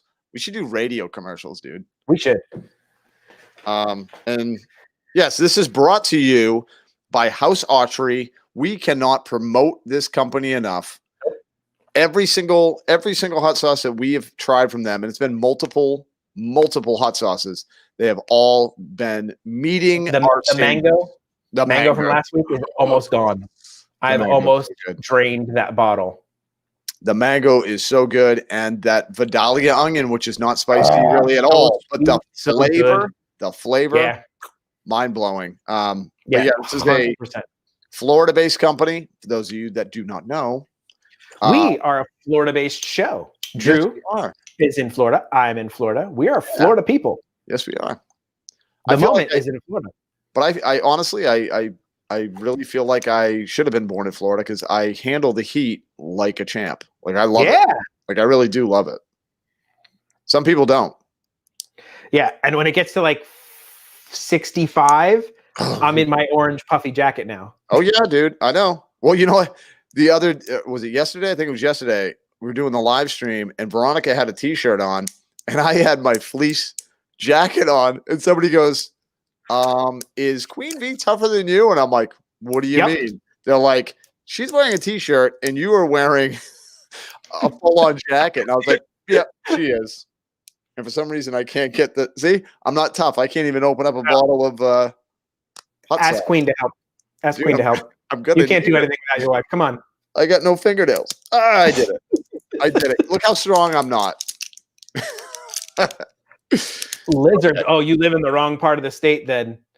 Oh, you live in the wrong part of the state. You guys have like an iguana problem down in Miami. I've seen it. Like they're like Really? giant iguanas. And the funny thing is when it gets really cold like this, they fall out of trees Yeah. because they go into like hibernation. Mm-hmm. So like iguanas just drop out of trees on your head. And I heard people thought they were dead. Like people literally thought they were dead, Yes. which is crazy. But Yeah. I heard it And was they like, eat them. They eat them. I think it was They're actually something like, supposed to be tasty. really? Yeah. Maybe we'll have I'll to try it. I'll I'll try try it. it. I'll try it. I can't say I won't because I'll try it. I'd try squirrel if I had to. I've had it. Have you? Is it good? Yeah. Yeah. Really? I lived up in New Jersey with some very northerny people. Yeah. Yeah. With a whole bunch of Uncle Eddies. Yes. Where's Eddie? Doesn't Okay, usually ooh, eat smell seeds. test. Okay, this is a 7 on their list. I have Oh, an no, this 8. is an 8. This is an 8. 8, It's chunky, so it's Yeah. got that going for it. which is nice. Ooh, Oh, it's so got good. it's got a pungent smell to it. Like if it smells like it's got a kick. Yeah, I think this one's going to be. I think it's going to be a thresher. Wait, hold on. We didn't even read what's in this. Yeah, I don't even know what's in here. It's habanero pepper mash. Okay, so it's just habanero Okay. pepper. That's pretty much it for pepper. Crushed red pepper. Garlic powder, onion powder. All right, I'm just expecting heat basically. Yeah. Then No, it's just going to burn us, dude. That's about it. And I'm okay with that. You going full spoony? oh yeah, I went big time, buddy. All right, he went big time. And you You guys can see know- like the neck of the bottle. The Shoot. neck of the bottle is basically gone. See, Drew? That's what I Yep. went with. I Oh, think we're about that's- even there. Yep, we're good. All right, let's cheers to burning more taste buds, Jamie. Yep. Whose idea was this? I don't know, but let's do it. Let's do it. All right. Ooh, ooh, Holy cow. ooh. That's not an 8. Woo. It's chunky and the chunks are hot. Oh, whoo. Oh, that definitely has a shark bite to it. Holy cow. That's a thresher. I don't Yeah, even know what thresher means, but Dude, I can definitely taste the red Savina. ooh, That is I think it's the xanthan gum that's getting me on that one. Woo. How is Oh, that an 8? That is Whew. not an 8, dude. My stomach's like burning right now. Oh my That's not lord. an 8. That is not an 8. Oh, yeah, I got the hiccup. I'm The not hiccup gonna, came. if I talk too loud, I'm gonna get hiccups. I can feel it. Oh no! Wow. The hiccup, Oh my lips are burning. Oh god! Not the Um, hiccups again.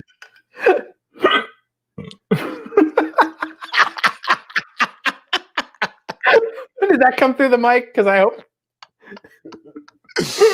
That was awesome, dude. Oh my god. It echoed in the bottle. That totally did, dude. Oh my god. Ooh. Oh, that's hot, man. I'm a little sweaty. Oh. Pinky's out. Pinky's out, Drew. Pinky's out when you drink. Sorry, everybody. Ugh. Pinky's out. Oh my god. Oh. Whew. That is Mm. a thresher. I have to admit, I'm not a fan of this one. Believe it or not, I'm going to go ahead and say it, Jamie. I'm going to be that guy. Whew. For me, I felt like that was heat for no reason. Yeah, I can agree with you. That was a miss. That was just like I think it's just like the thresher means it's gonna like thrash your mouth because Yeah. like that one I can't. It didn't have enough flavor in it to warrant the heat. No, that was just like we're gonna rip your mouth apart. I don't know, it was the chunks because I Yep. chewed the chunks, and that was probably a bad idea. Well, I think that's that like red pepper. It's yeah. crushed red pepper, Mm-hmm. which I am a fan of normally because I make an Italian dish called aglio olio, which is just Yes. olive oil, garlic, and crushed red pepper, and it's fantastic. Yeah, you were telling me that was the one I But wanted you to make. There's something in there that's not agreeing with me on that one. Yeah, I think it's the xanthan gum, like you said. Woof. Yeah, not well. Okay, so It's not terrible. It's like- not terrible, but Like, it's I'm not, it's not Pocky one chip challenge. Like Mhm. literally, where I was like, oh, don't even remind me of that, dude. That was horrible. that was the worst thing. That was the ever. worst thing. That's the worst thing I ever had. My stomach did not like that. Mhm. But this, it's not like the worst ever, but it was just hot to be hot. Yeah. That's the only one that I found that I have not loved. Yeah. Mild taco sauce. I know what xanthan gum is, and it's a joke. Andy's like, seriously, guys. It's a comedy thing. Like we're throwing that out. Like if I did xanthan gum, It's the xanthan gum. Does that make it funny now? I don't know if it's a xanthan gum or not. I have no I don't idea. know. I don't know. Cheerio. Pip cheerio. Does anyone in England, Luann? Does anyone in England say pip pip cheerio? Or Lorna. Like I just think, or Lorna. I'm sorry, Lorna. I don't know why that's what I think of. Immediately go to for England. Oh, Jaquita. It is hot to be hot. It is hut to be hut. Jabba the Hutt. This one, honestly, is definitely not going to be used again. That's not going to be downed in the house. I don't think. Lorna says never. She's like, never, ever say that ever again. Yeah. Okay. So, all right. Frosted Flakes of Cheerios. Oof. Frosted Flakes or Cheerios. Okay. Oh Wait, my god. Oh, yeah. Still, it's in my mouth. But thank God I have a Moxie to help wipe it out. Oh, that must be nice. That must be nice for you. Not trying to rub it in, but back to Disney. Woof. Yep. There's some new magic shots over at Animal Kingdom. So I love these super zoom shots that they do. They've got one in Magic Kingdom and they've got one in Hollywood Studios that I know of. I don't know if Epcot has one. Does Epcot have one? I don't know. All I knew of was the one in Magic Kingdom. Well, there's the Hollywood Studios one too. If you're over by where the Kylo Ren's ship is, okay. If you stand on the corner where the Coke thing normally is, there will be a guy there at that corner. And if you look up past the ship to the right, there's the magic shot thing that does the zoom. Oh, I didn't know that. Yeah, it's a cool photo.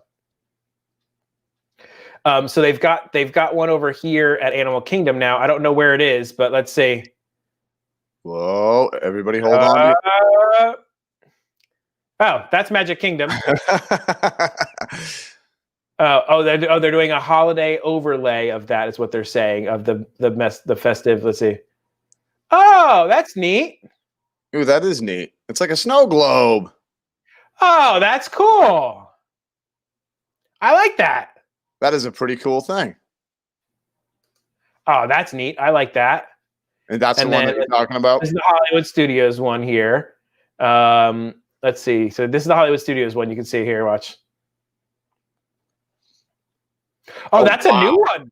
Holy cow. And birds Next flying. to the Falcon. Oh, I like that. I'm going to have to do that next time we're in there. Oh, I like the one next to the Falcon. I hadn't seen that one. Oh, so that's the Animal Kingdom one. And so here's the Animal Kingdom one. Where's that? Like Yak and Yeti area? Oh, that's cool. Holy cow, man. That's awesome.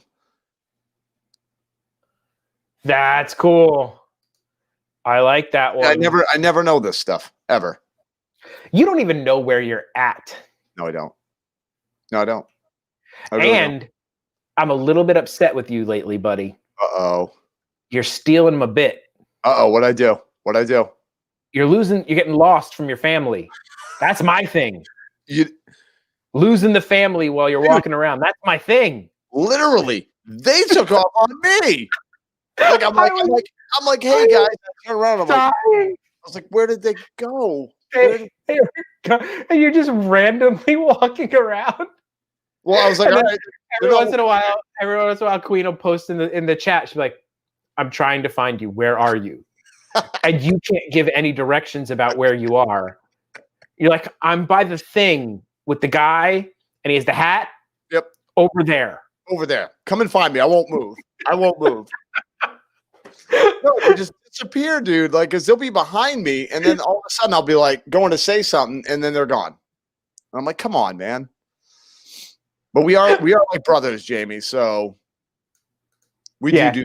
I'll let it slide. Yeah. But I was like, he's taking my bit. That's my thing. No, I told her. I said I need to get one of those little like vest things, like with a leash on it, like the little kids have. Yeah. Tie it right to her, like pant loop. Yeah. Oh, as you see the camera go all crazy. Like, sorry, Camilla, I was dying. You are 100%. She's like, stop moving, and he would keep moving. Dude, I can't. When I go, man, I He's just like go. a shark. They have to continually move or Yes, they die. So Yep. he's just like, I've got to be moving. I got to be moving. I got to be moving. I got to be moving. Always got to be moving. He's in his own little world at the parks. Yes. One of my favorite Druments, I've Drummond. named them Druments, Yes, you have. That was you. Hashtag Truman. is when he ditched Queen to go ride Aladdin's carpet. He just left her. And then he was like, oh, I can't find Queen. Let me go on Aladdin's carpet. Well, she was doing something, and all I heard, what she said was, What she said was, go on Aladdin's carpet. yeah, well, that's what I heard. But she said, just go over in this little area and just kind of show people the thing. I was like, oh, cool. But what I heard was, just go do your thing. So I was like, all right. And I just started walking. I was like, ooh, shiny. Ooh, shiny. And then I was like, well, I'm already here. I might as well go on the carpet ride. I was like, what is he doing? She knows, man. Oh, You can't slow me down. I'm on a mission. I'm in my own world. oh my God. I was dying. Yeah. I was know. dying. I was like, he didn't. No, he didn't. And then you got a serious eye roll on that one. That was a solid tenor You guys should as far as eye rolls go. You should see the ones I get that are not on the camera. Yeah, I know. That one, I learned from that, though, for the most part, a little bit. All right. The last story I have, and then we'll just tangent for the rest, is some foodie news. So the corn dog is coming back at Sleepy Hollow. So I guess it was gone. Didn't know it was gone, but it's back. What's your thoughts on a corn dog? To be honest with you, take them or leave them. They're okay. It's nothing that I'm like, ooh, I need to go get a corn dog. I'm right there with you. It's like, if you gave me a corn dog, I'd eat a corn dog, but I'm not going to go search out a corn dog. No, because it's just, I'm sorry to be that guy, but it's just bad sausage wrapped in a pancake. Mm-hmm. My opinion. Like I'll eat it, but it's not something that I'm like, ooh, I got to go get one of those. But if you actually wrapped it in a pancake, I might actually enjoy that a little bit better. Okay. Well, see, did we have this? I love pancakes. Well, did we have this conversation before? What do you put on your corn dog? I'll still put ketchup on it. Okay. I mean, I know you're supposed to only put mustard, but I'll put ketchup on a corn dog. Okay, and I heard that coming down here, and I was looking around like, what is wrong with all you people? Why are you putting this weird things on your corn dog? Up in Maine, we put maple syrup on our corn dog. Oh, you better believe it, buddy. No, you got to try. I have to try it. You have to try it. That is I just said it. Now I have to try it. Yeah. That is the only way that I enjoy my corn dog, because it's basically like a pancake. You put that maple syrup on it, good to go. Well, like I said, if it was an actual pancake, I would probably be even more down with it because I love pancakes. Pancakes are fantastic. If you put the syrup on it, dude, it gives you that kind of vibe. Pancakey fleal. Okay. Fleal? What's a fleal? It's whatever you want it to be, man. Sometimes I fleal things in the roof of my mouth. The roof of its mouth. But it's okay. Now, just real quick, does anybody else put maple syrup on their corn dogs? Just curious. Yeah. I'm just curious. Because I got funny looks when I said that. But anyway, that was my little tangent. Yeah, I don't know. Pancakes or waffles? I'll take both. I'm a waffle guy over a pancake guy. I'll take both. I make pancakes because I don't have a waffle maker. That's If fair I enough. had a waffle maker, I might make waffles. Now, as a kid, here's a good time. 2 Eggo waffles, Mhm. a scoop of vanilla ice cream, sandwich them together, waffle ice cream sandwich. I love it, and I've never done that. Oh boy, buddy. I haven't lived That, that. if that's not a treat, you don't know what you're missing, buddy. Well, I got to do it now. You know what? We're gonna have to do a little vlog Yes. field trip. I'm gonna get you a corn dog, put your maple syrup on it, and I'll get the And Eggo you get waffles with ice an cream. Eggo waffle with ice cream. That was my kid, like getting fancy treat. Like my Yeah. dad, not the greatest cook in the world. The 2 things my dad was able to make for dinner were pancakes Uh-huh. and takeout pizza. Ooh. Those are the only 2 things that my dad was able.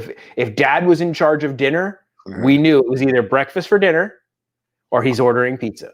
Can we just talk about breakfast for dinner for a second? Breakfast for dinner is the greatest thing. My daughter Oh. loves it when I pull out breakfast for dinner as an option. It is just amazing. I don't know why. I can't explain it. It's just the best. Were we like separated at birth? Dude, or something? I'm telling you, man. Seriously. Breakfast for dinner just blows my Favorite breakfast cereal. It would be a tie between Frosted Flakes mind. and Captain Crunch. Ooh, Captain Crunch that destroys your mouth. And Yeah, it's so I'm good. good. I got my mouth is like steel, so I can take it. For me, Pancakes for dinner, yes. For me, I'd have to say, and most people might not even ever heard of it. Maybe have Cracklin' Oat Bran. It looks like dog food and tastes like heaven. No, man. It is delicious. It's I don't know about that, buddy. oh, come on, Jamie. Have you had it? I don't even know, but it has the words oat in it, and I'm just you lost me at oat and bran.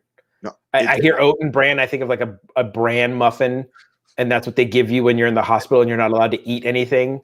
and I hate It's bread. literally cardboard. No. This is delicious. But it's that, and also I really enjoy Blueberry. Blueberry is solid. That's solid choice. Blueberry. Solid. Love it. Okay, here's a good question for you fine folks in the chat. Fruity Pebbles or Tricks? I got it. Ooh. Well, you go first. I know what I got. What do you pick? I'm a Fruity Pebbles guy. I'm a Fruity Pebbles guy as well. It's something I love Fruity Pebbles, man. It's something little flakes. Yes, the little tiny and it makes the milk taste so good. Oh, it's like strawberry milk when you're done. Yep. And I think you have to be like a prison eater. Like you have to scarf Fruity Pebbles down quickly, or Yes. soggy Fruity Pebbles Yeah, it's the worst. are horrible. It's the worst. It's mush. You're basically eating gruel. Hands off me, Lucky Charms. Lucky Charms. That's Yeah. it. I got a reason for an accent. They kill it like it. That was pretty good. I want cereal now. Uh-oh. She wants cereal now. Yep. Honey Bunches of Oats. I remember that one. Okay. I used to be able to have cereal. Oh, when you used to be able to have cereal. Oh, sorry, Andy. Now he just eats straight steel Rule. oats. And now the one thing that I'm a little bit not upset but shocked. This is a difference between Drew and I. There are some differences that Drew and I differ on. Yeah, we do. Grits. Yeah. You're not a grits guy, right? Not so much. Now, have you had the real grits or have you only ever had instant grits? I don't know, to be honest with you, because I've had some from my work. I've had some from Bob Evans. Maybe I'll have to try. If you make some grits, I'll be willing to try them. Okay, Bob Evans might have been closer to real grits. I make a bacon and cheese grit. You had me at bacon and cheese. Yeah. And like literally I make it in my Instant Pot and I can go through the whole thing by myself. I shouldn't, but I could. It's that good. It's bacon, cheese, butter, salt, black pepper. Okay. And you have to cook it so there's like, okay, you could cook grits to like a soupy consistency, terrible. You can cook grits to like almost like you could roll it into a ball. Mm-hmm. That's also wrong. It should be Right in the middle. like an in between, very porridgey, Okay. and like have a little bit of firmness to it, but still be liquidy. So it's a Okay. fine line. I will be willing to try if you make some grits. I will try it. But for me, I've never been an oatmeal fan or a cream of wheat fan. You know what I mean? Just that type for some reason. But I'd be willing to try it, Jamie. If you make it, I will try it. Yep. Polenta and grits are not the same. Grits is made from, I think, corn. Polenta is like the Italian version of grits, and they're like smaller than a grit. It's a little more cornbready, kind of, right? I think so, yes. It's a little bit more cornbready than like the white bleached version of a grit. Yeah. It's hominy. eHominy.com. eHominy. So yeah, that's one thing that we differ on. Now, okay, you're not a lobster roll fan, correct? No, I'm not. Now, I've determined why you're not a lobster roll fan. Tell me. You're eating the wrong lobster roll. Ooh. I think you're eating, I can't, there's like a New England style and then there's another style. Mm-hmm. And one of them is cold with mayonnaise. And so you've put mayonnaise on lobster and you've ruined it. Yes, you have, in my opinion. So there's your first problem. There's a hot lobster roll where they take the lobster, they pick it, they drench it in butter, and then you eat that on a really nice toasted roll that's got like a little bit of bread on the top, but almost like a hot dog bun with the end cut off. I don't know what the heck you call that bun. Yeah, just like it's like a hot dog bun. Like a hot dog bun has crust around the whole thing. Well, this one only has like crust in like a strip across the top. Okay. And the sides are like bread. Oh yeah. No, that's the type we use up north. Okay. We actually put hot dogs, like red snappers is what we call them. They're red hot dogs. Okay. Yes, that roll. That roll, toasted and buttered. Yep. The butter. You notice the trend here? Oh yeah. Butter. Oh yeah. Butter. Mm-hmm. Butter. Oh yeah. And that's the way you eat it. Now, the one over at Columbia Harbor House, I think it's in between. I think it's a hot roll, but they do put mayonnaise in with it. I had it and I liked it. Mayonnaise thing it's pretty good, but you have to come over here. Yes. There is the greatest name of any little restaurant. It's called Claw and Order. It's the lobster cart basically at this place called Boxy Park near my house, which is a restaurant's built out of old shipping containers. So they made a whole little complex out of like those old truck shipping containers. And one of them is called Claw and Order, and it's a lobster like this, and he's got the like old timey wig on the side, and then he's holding like the scales of justice. That is fantastic. And they have one like that, and they have one that's served with a Japanese like spiced mayo. And I know it says mayo, but like the way it's a wasabi spice, okay, it tastes good. Okay. Yes, that's what I was talking about. Columbia House is now at the Tomorrowland Terrace. So some of your favorites from the Columbia House are now being served at the Tomorrowland Terrace. Oh, so nice. The lobster roll is over there, the trio platter, the combo platter, which is, I will say, their fried fish and fried shrimp, pretty good. They do a decent job on it. And then I've never had one of these. Drew, have you? I have. Yeah, it's the Cheshire tail or whatever. Cheshire cat tail? Yeah, they're pretty good. How is it? What are they? Are they like a croissant? What are we looking at here? No, it was kind of like a egg and bacon croissant. No, I think that's something after it. So yeah, what is it? It tasted just almost like a kind of like a little bit of a croissant, like a chocolate croissant type thing. Okay. Yeah. No, it's good. It's got, enough sugar, as you can tell. Oh, sushi. I will destroy some sushi. Oh, yep. I will 100% destroy some sushi. I am the guy who has bought sushi grade tuna from the seafood place and just at home slice it off and just eat the brick myself. That's what I did it. Wow. But you can't stop yourself. That just sounds Oh, it's so good. That's another thing that we have to go out and do when all of this ridiculousness is over. I know. So much time we need to make up for. Oh, I know. So much lost time. And it's coming, people. We need to hunker down. We need to hang in there.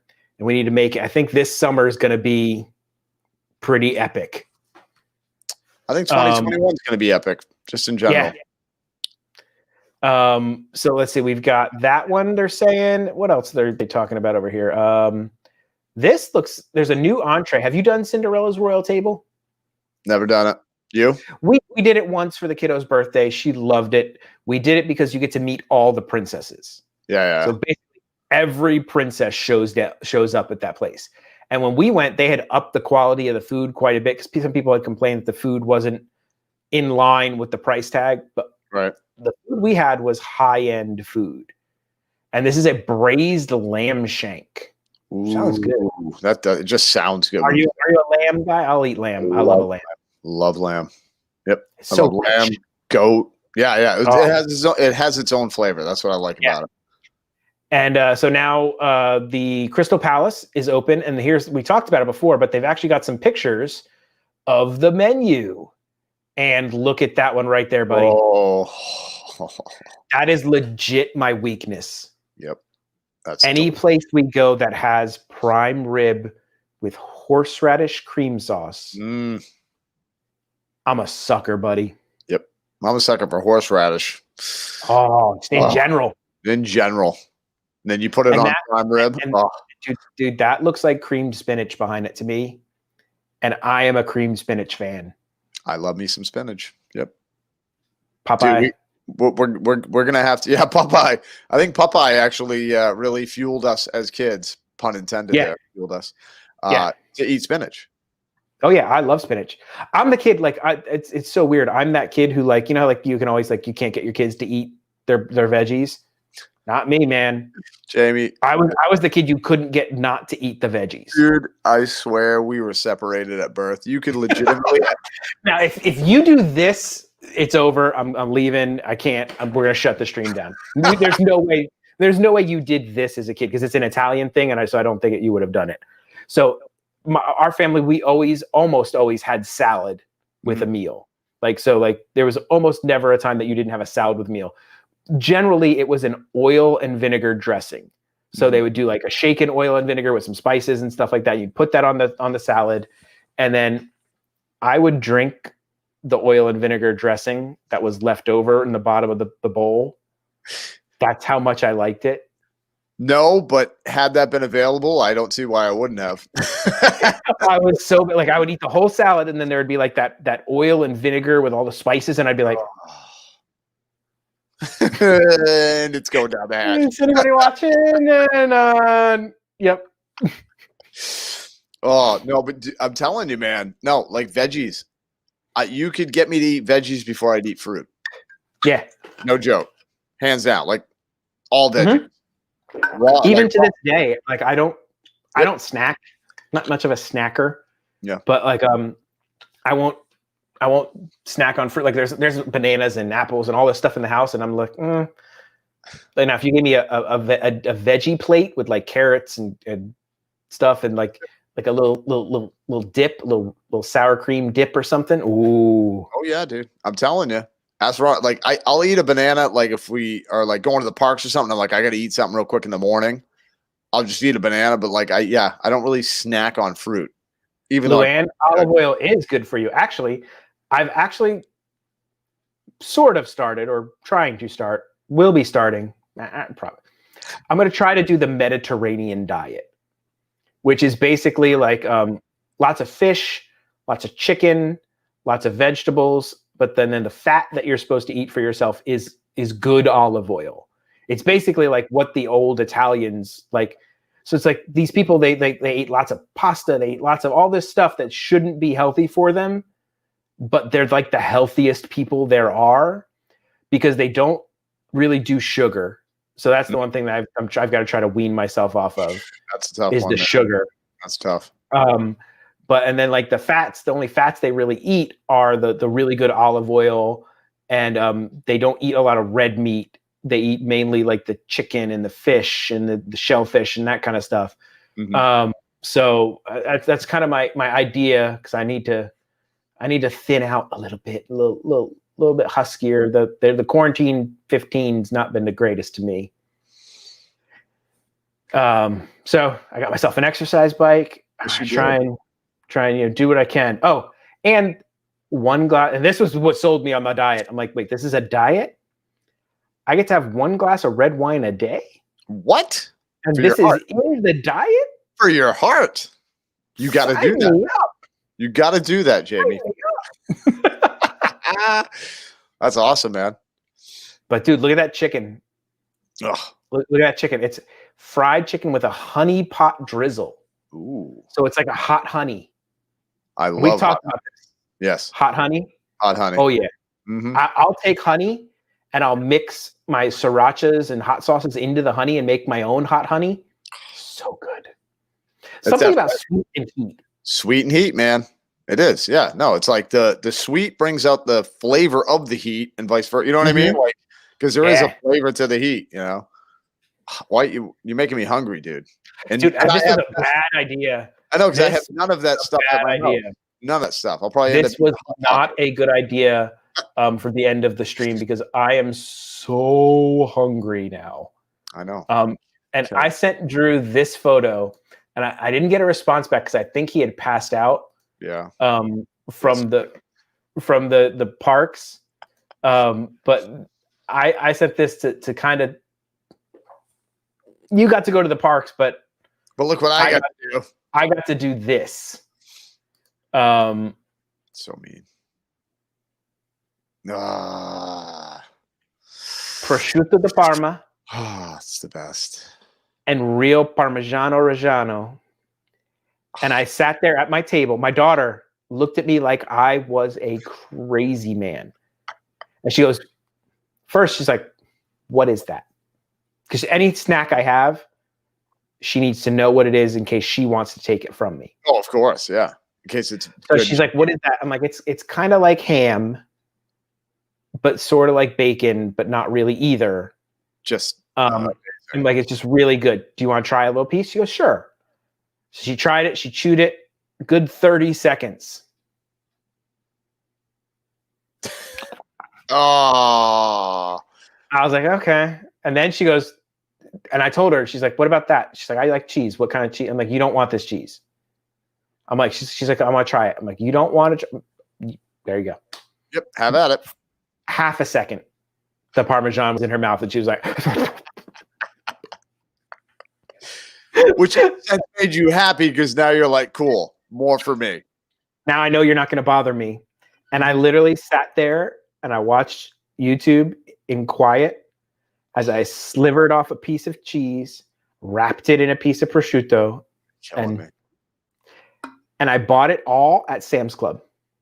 Did you really? And it wasn't that expensive. Dude, it looks so good. You're killing me now. Yeah, like you said, this was a bad idea for the end of the show because now everybody's going to be hungry. And I don't have any prosciutto in my house. All the numbers are going down because everybody's like, I'm leaving to go get some food. Yeah, time to go eat. Speaking of dropping the numbers, I think we need to drop the numbers one last time and play it one more time. Third time's a charm. Towards the end of the night. I think we need to do it. Let me pull it up again. Or Luann and everybody else. For Luann, I don't think Christy J was in here when we played it the first time. When it all went down. Or the second time. But the third time is a charm. It really is. All right, let me see. I had closed it because I thought this was going to be it, but you know what? It's never it. No, never. It's our show, Jamie. We can do whatever we want. Good. It's so good. Excuse me. It's so bad. It's so good that it's bad, and it's so bad that it's so good. Bad. All right, we're going to play it one more time here before the end of the show. For those of you guys, this is the Dad and Drew hit single. It's tearing up the charts, people. Woo! This is a Christmas classic. It is. You guys You have not heard a Christmas classic until you have heard the Dad and Drew version of this.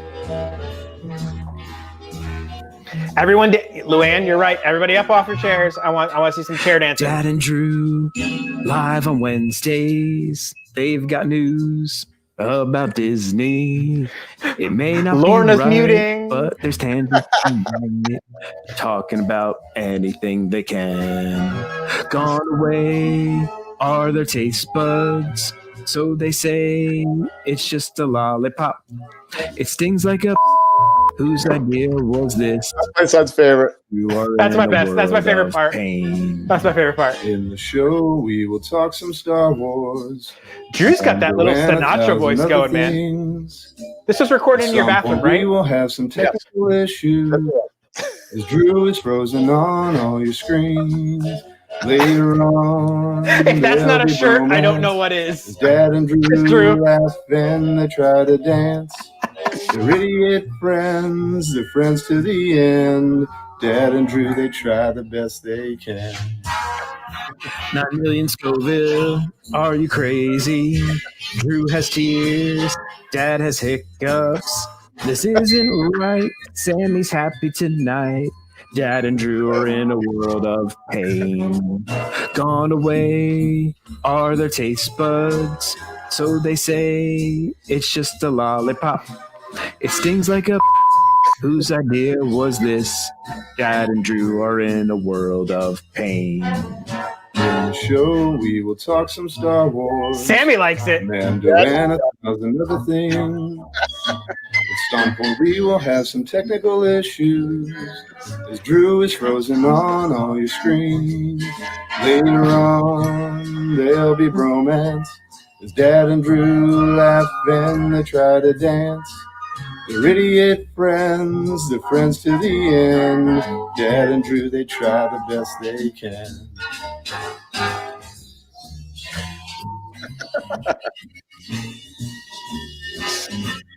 Oh my goodness.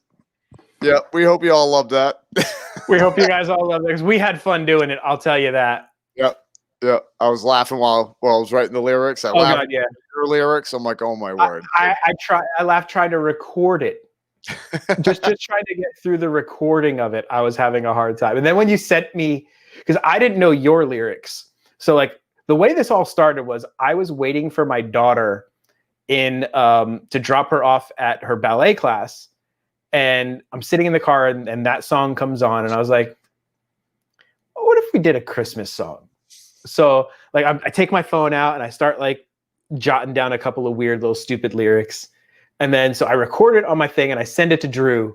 And I'm like, Drew, what do you think? Should we do a Christmas song? Here's what I got. And he's like, oh, I'm down. Oh, dude, right when you did, I'm like, yep, this is happening. We're making I'm like, this okay. I'm like, okay, I did two. You do the other two. And then we'll each record our portion. And we'll record it and do it. And it came out better, honestly. Like I said, I know I'm a terrible singer. But I still wanted to just try it, and that's with voice processing. like I tweaked that. That's not how it sounded originally. It sounded grittier. Ooh.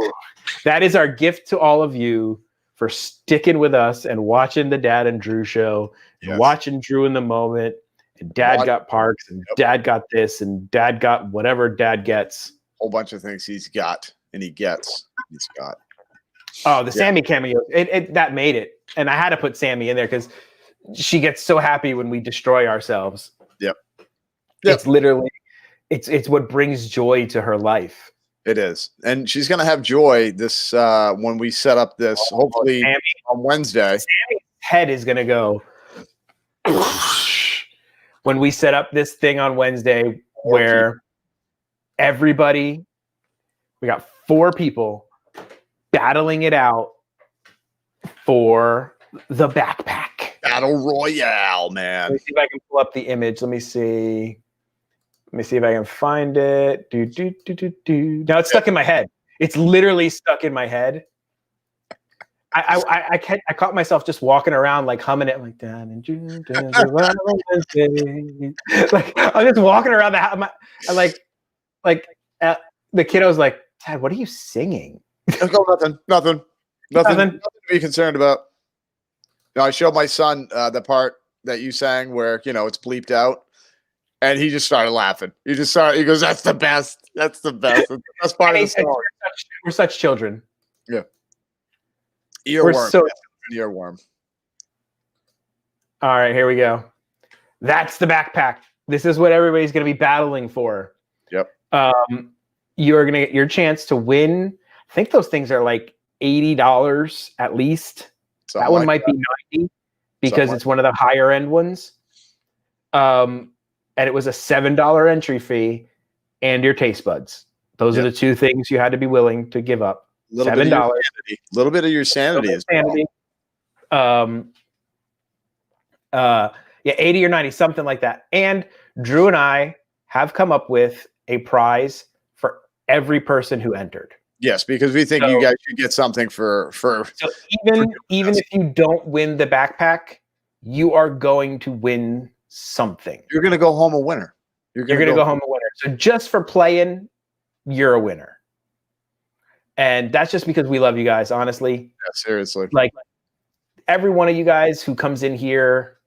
Oh, thank you, Luann. I'm glad you love your backpack. I still haven't picked out the new giveaway for this channel. I think I'm going to try to start it at like 2,000 or something because I'm so close to 2,000 now. It's like be a waste to do a giveaway for now to 2,000. So I'm going to do a big one at 2,000 to 3,000 probably. Another big one. And it might even be something bigger than what I did last time. But so everybody's getting a prize. And we honestly, dude, can't say enough about the people who are in here every week, spend 2 hours with us or more sometimes just being idiots, and put up with our shenanigans and frozen screens. And I can't get the thing to work. And I'm showing you pictures of my Excel spreadsheet and I don't know where I am. And Drew doesn't know where he's. Drew's got Vaseline on his lens, and oh my goodness, we're both useless until his wife goes like this. Yep, and then it's makes perfectly clear. Makes it all better. So, you guys are the best, and liking and sharing and telling other people about it really does a ton for us, and we really appreciate every one of you who does it. Our mods who mod in both the channels are amazing. Couldn't say enough. And for me, it was 2019, before all this craziness happened, where I met that guy over there, the one over there, right there. And it was like an instant friendship. Like I was just like, oh, this works. Yep. This works. This is cool. Yep. And because I had said like, as you get older, do you notice you don't make friends really like that often? Like literally, like it's not like when you're a kid or something like that, or even in college or whatever. Like you meet new people, I made new friends and things like. When you get old, you just kind of get set in your ways. You're like, I do my same thing every day. I do this. I do that. I do this. Yeah. These are the people I see. I got my family, and that's pretty much it. And honestly, I hadn't made a new friend outside of my group of friends that I've had forever. And like, it was just so cool. And I really do appreciate all the fun we've had together, Drew, all the stuff you've done with me and just hanging out and all the fun. I can't say it enough on how glad I am that I showed up that day at Epcot when my brother, the Diz Jabber, was like, hey, I'm meeting this guy. And, why don't you come out and you can do your thing at my stream and whatever. I'll do mine. And I'm meeting this guy. You can come hang out. I'm like, okay, that sounds good. And just done. Oh, dude, I'm with you. Well, you got to realize too, like on my end, I had talked to Christian a little bit, never met the guy. I don't even know. And I went back and forth with Veronica because I'm like, dude, I don't even know this person. Is this going to be weird? Like, you know what I mean? Like, I didn't know who Christian was. I'm like, and I almost was like, I don't even know if I want to do this. Like, it's just kind of weird. Like, because like you said, the older you get, it's like, it just feels weird meeting new people like that. I don't know. And then for some reason I was like, you know what? I'm just going to do it. And then we went, and that was the thing. And I remember talking to you, and you were like, "Oh, I live in Florida," and I was like, "Wait a minute, what?" Because I got a good vibe off you, and I'm like, "Wait, what? You live in Florida?" And then it was just that thing where it was like, "Oh, maybe we can get together, maybe do a video," and it was like, whatever. And then like everything after that has been as easy as it could be. Like that. Yep. That is how I knew, and I appreciate everything you've done for me and Veronica. You know, with our channel, helping us with things, with my logo, and all that stuff, man. Like seriously, but it was like that's the thing I want everybody to understand. Like me and Jamie have been friends for about a year, but in all actual, like in my mind, I've known Chasing dreams with Mike. Hey, what's up, Mike? Hey, buddy. Sorry, dude. So I just got a text, by the way. My wife makes fun of me all the time that I'm a overbearing person, right? I talk over people. I just run my mouth and I don't let other people talk. She's like, I just watched the last bit of the show. Are you going to let Drew talk? Not exactly, but basically, like, she tells me that I don't, like, I talk too much, which I understand. I do. Yeah, I do too. But I feel like I'm trying to drive the show. Like I try to drive it, and then like we react off each other. Yeah. So, but yeah, no, like, that's how we work, man. No, that's how we work together. Every time, if I want to talk, I'll be loud enough to. Oh yeah, that's not a problem. I'm a loud person as well, you know. But yeah, no, it's but I feel like I've known you, dude, seriously, for like 30 years. I feel like I grew up with you, and that's what people need to understand. Like that's why this friendship is amazing to me, because I have not made a friend in my adult life ever that I've gotten like where it just went and you're friends, and that's the end of that, whether you like it or not. Whether you like it or not. Queen makes fun of us because like, so we'll end the show. We're like, all right, man, I need to get to bed. Talk to you later. It's too late. I got things to do. 22 minutes later, either him or I will be texting each other something. Yep. And like she's caught him before. She's like, are you texting him? I'm like, no. Sending a meme right now. I don't know what you're talking about. Don't know what I sent that yesterday. But it's so funny, man. Like I went back, and as I was cutting those vlogs for that video, and I'm like watching like the couple of, like we did the cookie stroll and we did Festival of the Arts, and as I was watching those, I was like, man, like you would think if you just watched those, you wouldn't think these are two people who met a week ago. Because it kind of was. Like the cookie stroll was like, we had met like the one time, and then we're like, oh, we'll meet up at Epcot. We'll do the cookie stroll thing. That'll be a fun one. Yeah.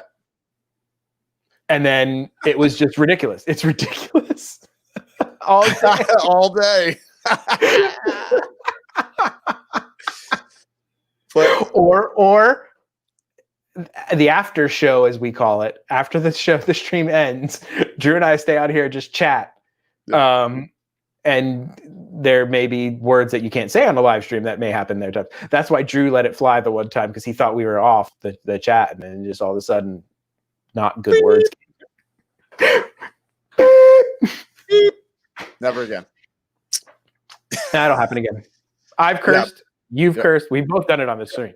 Yep, we've done it, and and it's one of those things where it's like it's not illegal, but like we try to like maintain. Yeah, we're trying to keep a slight semblance of family friendly here, people. Yeah, maybe a little PG-13 here and there, but a little bit of bluish humor. Yeah, but tangent. Dude, it's like 6 days or 8 days. I don't know how many. It's not very long. Cobra Kai. Dude, it's like a mind meld. You're like right there, dude. I knew. I know. Right there, dude. I can't wait. It's so close. I cannot wait, and I'm gonna have to watch the previous seasons. I gotta watch them again until I'm gonna stream it right into it. Be ready for it.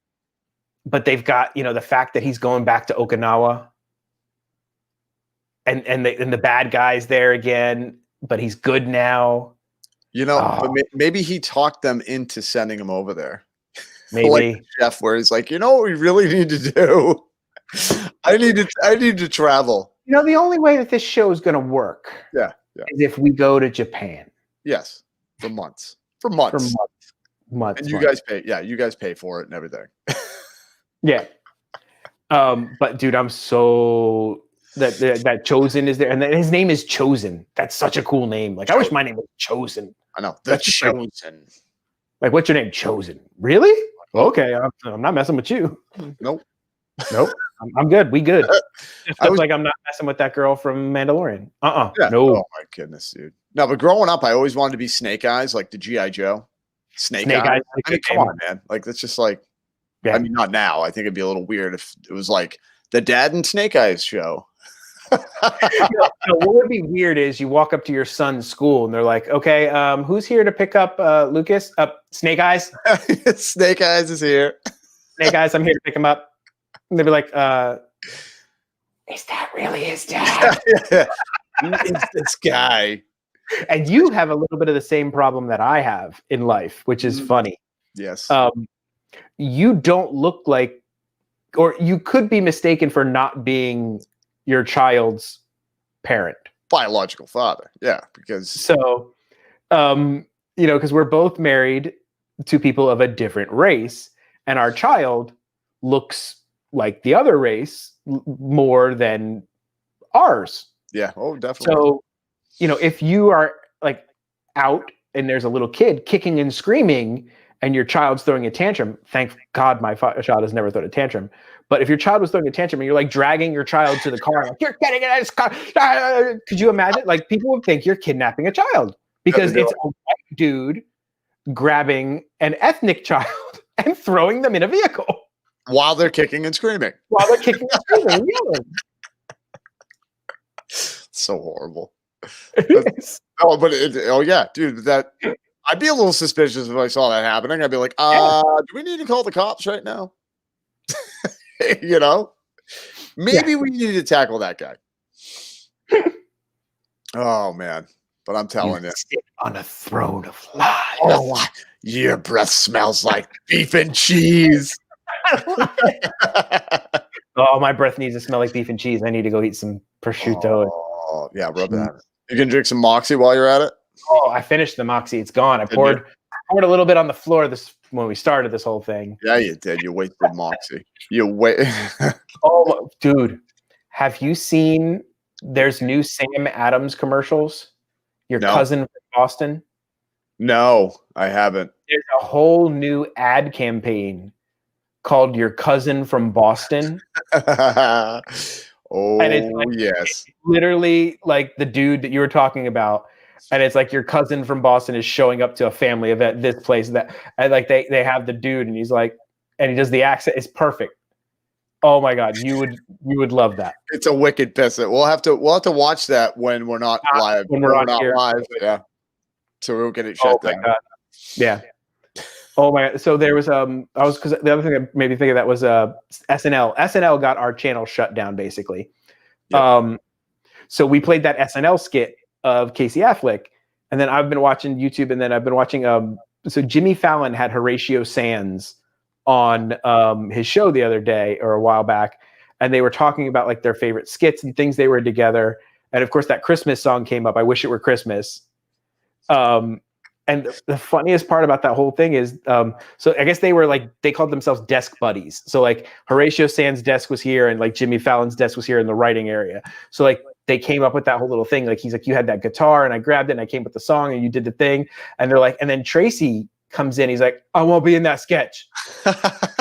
and they're like, okay. Because like it's Tracy Morgan. Like we were the young guy in the place. So like he was established and he wants to be in the sketch. We're like, okay. So like we didn't tell him anything to do. Like he literally just showed up and started doing the dance. Like they're like, there was no prompting, no nothing. He just did that. And he's like, they're like, it's hilarious. Dude, that's fine. Oh my God. It's him dancing in the corner for no reason. It's just so great. It's so awkward. Oh. And then so they were talking about like one of the other sketches that I had never seen, but go watch it if you guys get a chance. It's called the Debbie Downer sketch. Oh my, yes. And it's Debbie Downer at Disney. Yep, we watched that. It's Jimmy Fallon, Horatio Sands, Fred Armisen, And I don't know the name of that other lady who plays Debbie Downer, but you would know her. She's like the kind of weirder looking lady from SNL. It's really mousy looking, right? If I remember correctly. Yes, very mousy looking. If you were to say a description, mousy would be a good word. Yeah. She plays this character called Debbie Downer, who like no matter what somebody says, she says something like horribly like saddening. Yeah. And, like so, they're all at Disney, and like they're all talking about like I want to go on Space Mountain, and then she's like, the radiation from space will melt your brain. Yeah, and they're all like okay. And like she's the Karen. She's the Karen from this year. Yes. And then but like they were all and like Lindsay Lohan is in the sketch too, like for some reason, because like she was the guest host, but they were all like not able to make it through the sketch. Like every single one of them was laughing. All the Jimmy Fallon, all of them. And like all of them were laughing. So even the lady trying to deliver the terribly horrible line is laughing as she's trying to deliver it. At one point, Horatio Sands picks up a Mickey waffle from the plate because he's crying so hard. He dabs his face with the Mickey waffle to soak up the tears because he can't stop laughing. Dude, that's awesome. I was like, oh my God, this is so good. If you're a Disney fan, you'll get it.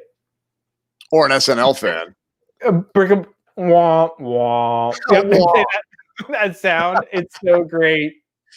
Yes, Jimmy Fallon always breaks character, and it's hilarious. Which I heard is the best. But I did hear that people got upset about him breaking character. There's a few there's a few people on SNL that did not like that.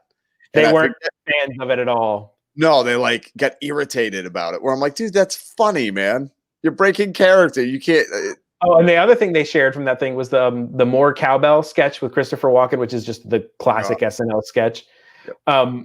They're like, that wasn't our sketch. We just showed up. We're there just to, be background characters.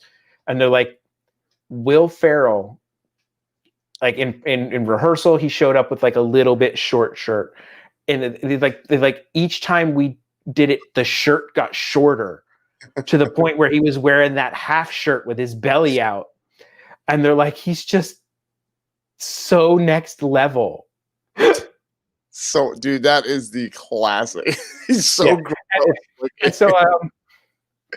And so Jimmy Fallon tells a story about Will Ferrell. I heard him tell the story about Christopher Walken. He's like, he's pissed because everywhere he goes, people just say more cowbell. Cowbell.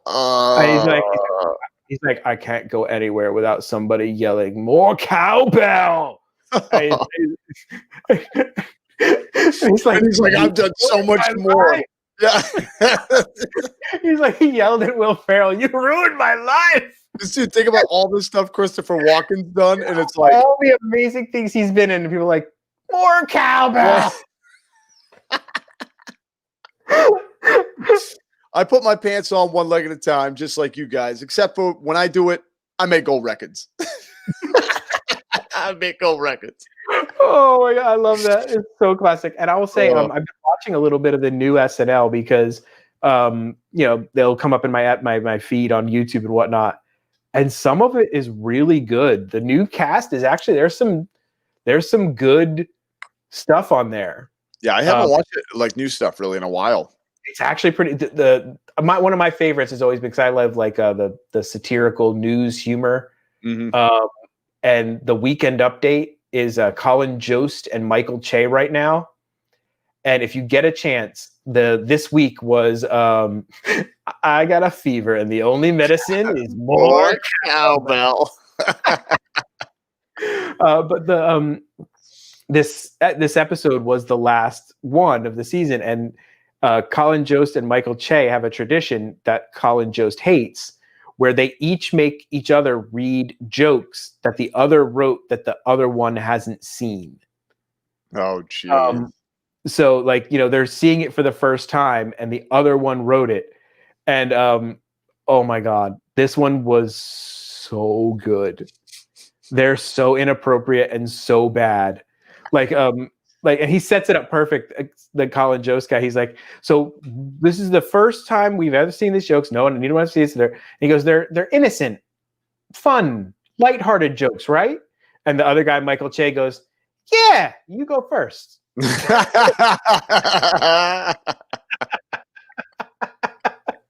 Because they were not innocent or lighthearted. Why would they be? Oh my God, it was so good. Oh, that's what Veronica was saying. They had the Eminem Eminem one.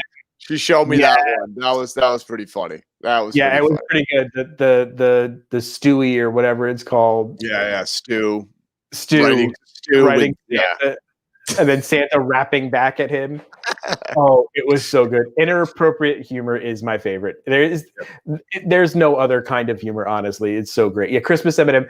I will say, like I said, the current group is actually pretty good. I've been watching a couple of the skits will come up in my YouTube things, and there's some funny stuff that's been going. Because for a while, man, it was really real flat. You know what I mean? Like, but that's what stopped me from watching it for a while. Did you know that they fired Adam Sandler? Did they really? That's why he left SNL. He got fired from SNL. For what? That's the question. Not being funny? No. He got fired. Chris Farley got fired. Chris Rock got fired. Really? That whole group, they fired them because they were afraid that they were like getting their group was like too solid together, so they didn't want them around. It was like infecting the other cast or something. Like I didn't know that. Okay, I see what you mean. They were tight, like a little tight knit group. So it was like separation kind of thing. Separation. Yeah. Wow, I didn't know that. So Adam Sandler tells this story. I heard him on was it Howard Stern? And he's like, how did you find out you got fired from SNL? And he's like, well, getting ready to do the new season and everything. And I'm talking to my agent, and my agent's like, so do you really want to do SNL again? Maybe it's time for you to move on and branch out and kind of do your own thing. And Adam Sandler, he's like, dude, I don't rock any boats. I don't leave anything. He's like, I would have never left if they didn't get rid of me. So he's like, maybe I don't think I'll just stick it out. I'm good there. I'm having a good time. It's all right. They pay me good. And then he's like, then my agent's like, are you maybe we go in a different direction? He's like, my agent had already found out I was fired. So he was trying to like make it my idea. Yeah. Be like, no, you walk away from this. Maybe you do something different. But I mean, wasn't that before he started making all the movies and stuff? Before he made all the movies and stuff like that, So it kind of pushed him to go out and do his own thing. But yeah, I didn't know because he did it when he rehosted SNL. He did like a skit, like a song. I got fired from SNL, and he sings this whole long song, and then like Chris Rock comes in. He's like, I got fired from SNL. Now the question is, what does Lorne Michaels have to say about it? Did he ever have like a statement about it? No, dude doesn't say nothing. No. And then, did you know that Dr. Evil is Lorne Michaels? I was just gonna go there, dude. Yes, but this actually kind of upset me. I have to admit. I admit too. Go ahead, tell the story. You know it then. So the story goes is the fact that Lorne Michaels is the character Dr. Evil, which is a Mike Myers movie. Austin Powers. I'm pretty sure if you haven't seen it, you've at least heard of it. You living under a rock? Yeah, living under a rock. Anyway, so great character. Well, the thing is, it was not Mike Myers' idea. He basically watched Dana Carvey make this character making fun of Lorne Michaels, talking like that. And Mike Myers took that idea, basically stole it, put it into Dr. Evil, and was like, hey, look what I created. And not. Apparently it caused quite the rift between the two of them. Yeah, it did. It did, because he stole it. He straight up stole it. And I'm like, dude, why wouldn't you, if it was if you did something, dude, and I was like, I got a great movie idea or whatever, and I was like, hey, dude, I'll give you half the money. I'll do all the work. And I don't think it was even about that. Like, it was literally like Dana Carey was like, I kind of came up with this whole character, the mannerisms, and even this. Yeah. Like, even this part was Dana Carey. Yeah. And like, he's like, you could have asked me to do the character in the movie. Right. No, that's what I mean. Just be like, hey, I'll give you full credit, but I just want that's such a great idea for a character, you know. And yeah, Mike Myers straight up stole it. Where I'm like, oh, that makes me so upset because I love Austin Powers. Yeah. Did you see the Josh Gad reunited apart? I did with them. Yep, I did see that. They kind of got back together, and it seemed you could still feel a little bit of. Yeah, it wasn't like buddy. Tension. It was just kind of like, yeah, we're doing this. Let's get through it. You know, yeah, let's get through Brian, it. NASCAR fan, thank you for stopping in. Hey, Brian and Luann, good night. Absolutely. I'll catch you tomorrow morning. Night, Luann. Yes. Where were you going to be tomorrow morning? I'm going to be sitting right here at 8:00, drinking coffee, having a brew with Drew. Something different. A brew with Drew at 8:00. It's something different. Yeah, something different. Am I allowed to come in the chat? Absolutely. Awesome. Yeah, just having. I'm going to make a coffee. Going to drink some coffee. Talk about some things. Maybe give away a couple little prizes or something. Ooh. It was an idea that I had been tinkering. Can I win prizes? I want a prize. Sure. No, that's not fair. Sure. No. Yeah, you know too much about me. But yeah, dude, I was a little bit bummed about that whole like he stole the character from him.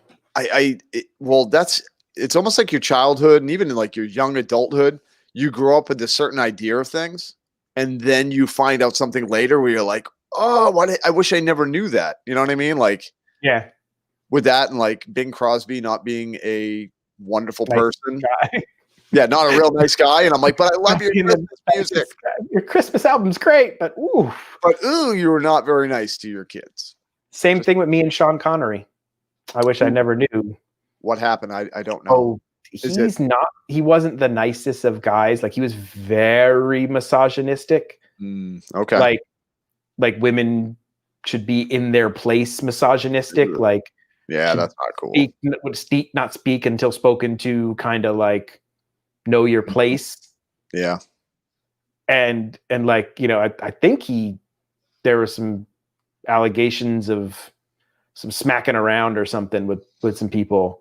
Oh, now you ruined Sean Connery for me. I know. Darn it. Totally ruined it for us. So like when he passed and everybody's like, oh, the greatest Bond. And I'm like, he's kind of a douche. It's kind of hurt to say it, but yeah, it's kind of one of those, like kind of Mel Gibson. There's a little bit of the Mel Gibson rant kind of hurts too. Yeah, well, and then you got I think I've said it before, but I'm going to say it again just because it was a story I heard from my general manager that I worked for at a hotel.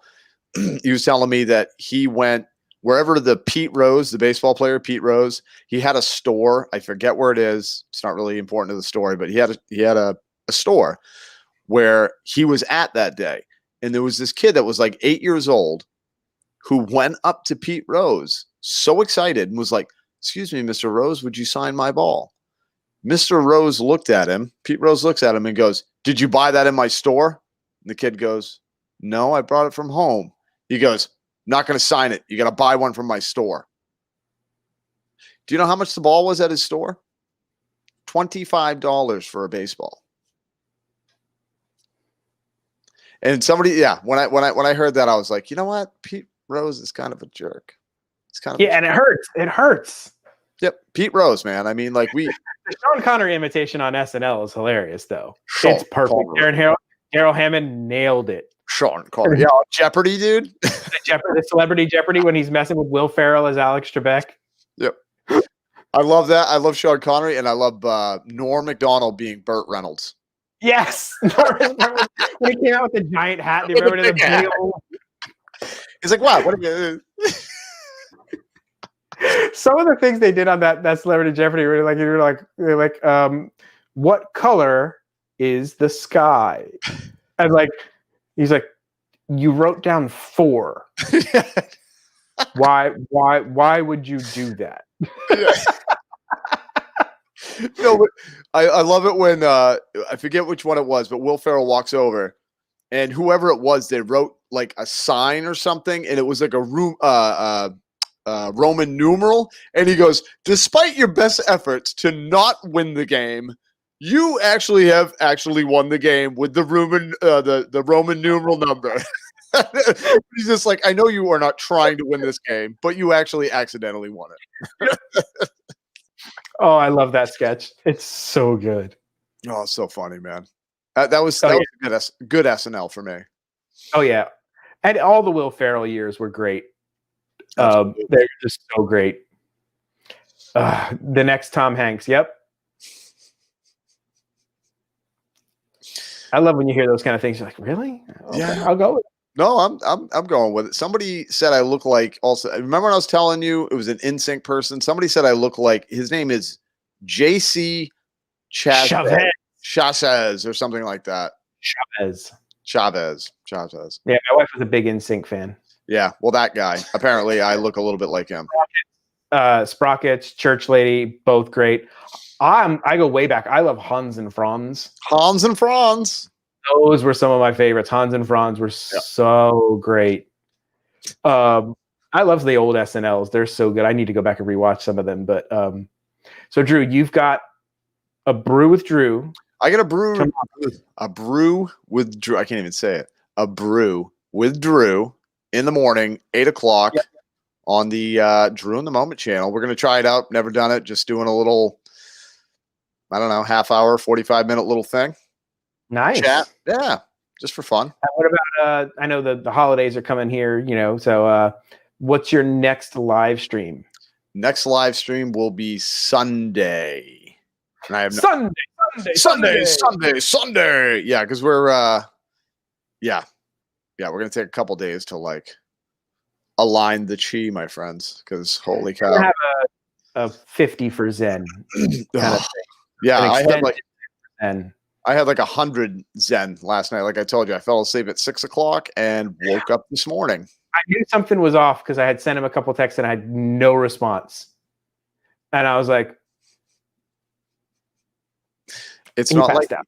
Yeah. Oh, I was done. I was toast. I was just like done. Need to catch up on the sleepy times. But there may be the opportunity for us to get together at Disney Springs sometime coming up because the wife wants to go over to Disney Springs. Yes. So you could end up being there at the same time. Who knows? It could happen if I happen to tell you exactly when we're going. Oh, and I'll definitely get in the car and drive there to meet you. And we can try some, I don't know, Gideon's cookies. Yeah, and that slice of cake that I didn't know. Have to try the cake slice. I think you're right, because we've had the cookies. Not that I don't love the cookies, but now that I know they sell cakes. Yes. That apparently. Are you? I know you're a baker. How's your cake game? I'm pretty good at cake. Yeah. Oh yeah. Yep. I like to make some layer cakes, and the one that I've been trying to do, I've tried it a few times, and it's kind of tough. It's the tres leches. Leches. It's I don't want to say it's super complicated, but it doesn't come out quite right the way that I want it to, and the way that it should. So that's the only one that I've really kind of. I was proud. I pulled off an ube chiffon cake. Ooh. Which was the chiffon was hard to do because you have to do the meringue, and then I'm not good at the folding process. Like when you need to fold something, like I don't get the whole how that works. Yeah. Because I don't have the patience for it. So I go like real careful, and then real careful, and then I go mix. And most people do, and that's why it doesn't work. Yeah, no, it really is. You got to really be gentle. You got to. Because then by the time I get I'm real gentle, and then at the end it looks exactly the same as if I just went da, da, da, da, da. But then it's not the same. Yep, it's different because you don't want to. Oh no, Lorna. I tried to go to Voodoo Donuts, but it rained on me the one day we went to Universal. Another reason I don't like Universal. He hates it. It poured on us, and we couldn't get to do anything. And then we got bad customer service at the Chocolate Emporium. And I was like, that's it. We're going. We're not even getting donuts. So sad. I was so mad. Yeah, you had a rough day. You definitely had a rough day there. Oh, yes. Ube. Ube is delicious. I love ube. We call it purple ice cream. I'll have to try it. They make a two-day ice cream. It's a sweet yam. It doesn't have like a very heavy flavor, so it's like not pungent or in your face. Yeah. It just has like a unique flavor to it. It's good. I'm always down with trying new stuff. And it's really purple. Like it's Yeah. purple. I like purple things. I'll eat purple things, Jamie. I'm not crazy. Grape ape. Grape ape. Grape ape. That donut was good. Grape ape, dude. Phenomenal. Great cartoon. I love and a great cartoon. Yeah. No, a great cartoon. That donut though, man. I'm telling you, that's the donut. It was sweet and sour at the same time. And great. I love a little sweet and sour mix. It was like a sweet and sour, but it wasn't like, they do a little bit of each. So it's not like too much of either. Yep. Definitely a fan. Yeah. Definitely a fan. I can't believe it's like Christmas in 2 days, man. I know. I still got stuff I got to do. Oh, so do I. We got gifts we still have to wrap. There's all sorts of prep. What are you cooking? That's it. Part of my. Yeah. What I'm interested in knowing. What are you cooking? We are gonna cook some chicken. I'm gonna cook up some chicken. We're gonna. We thought turkey, and then we thought ham. Are you gonna do like a little confit? What do you got going on? Well, I really actually want to do. No, like I think I want to do the pollo alla brasa. Right? Did I say that right? It's a Peruvian rotisserie chicken. It's got a certain flavor on it. Yeah, because I have a little rotisserie thing. Yes, you need to give me that recipe because I just got a rotisserie. Did you really? I got an air fryer that has a rotisserie built in. Ooh, nice, dude. Yes. And it'll fit, your Costco size or Publix size rotisserie chicken in there. Yeah. And I totally would love to try the Peruvian style. I love it. A lot of it comes down to the sauce as well. Veronica makes an amazing sauce. We'll have to give you that recipe for the sauce. We need to just get together and cook and eat. I know. Life. We should just for a weekend get together and cook and eat. The whole weekend. That's all we'll do. All weekend, just all cooking and eating and trying different recipes and fun and Have you ever had zeppola? Wait, what is it? Zeppola? No. What is that? It's like an Italian funnel cake. So think of a funnel cake, but as a round donut, basically. Okay. So you make the dough and everything. You got to make the dough in the morning and let it rise under a wet blanket in the pantry for the whole day. And then, you fry them up and they're like these little balls with the little curly cues at the end. And then you powdered sugar the heck out of them. My little Italian grandma used to make those every Christmas Eve. And it was the highlight of the year. Did you ever get the recipe or learn? I have the recipe. You do have the recipe. I have the recipe and I still haven't broken them out yet. You got to, man. You're going to have to do that. I do. That sounds delicious. Yeah, if Drew gives me the recipe, I will totally do a Peruvian chicken dad got this episode. And maybe I will do it with a special guest. Figure out a way to do a dual stream like this. We'll record it here and we'll do that. I still want to do a live cooking show. That'd be fun. Just a live stream with cooking. Yeah. Even if it's just mixing and stuff, where you're not actually cooking, or you're just assembling stuff or something with food would be fun, I think. Yeah. We both love food. We really do. Even if we do it the cheesy Food Network way where we're and you do this and then you mix this and then you do that and then ding, it's done. And the cooked one is over here in the corner. Yep. And it's it's ready to go. Look at it. It came out perfect. I hope yours came out perfect. I know. Yeah. Chris, you sit on a throne live, Jamie. Oh, I told you I watched that chef show.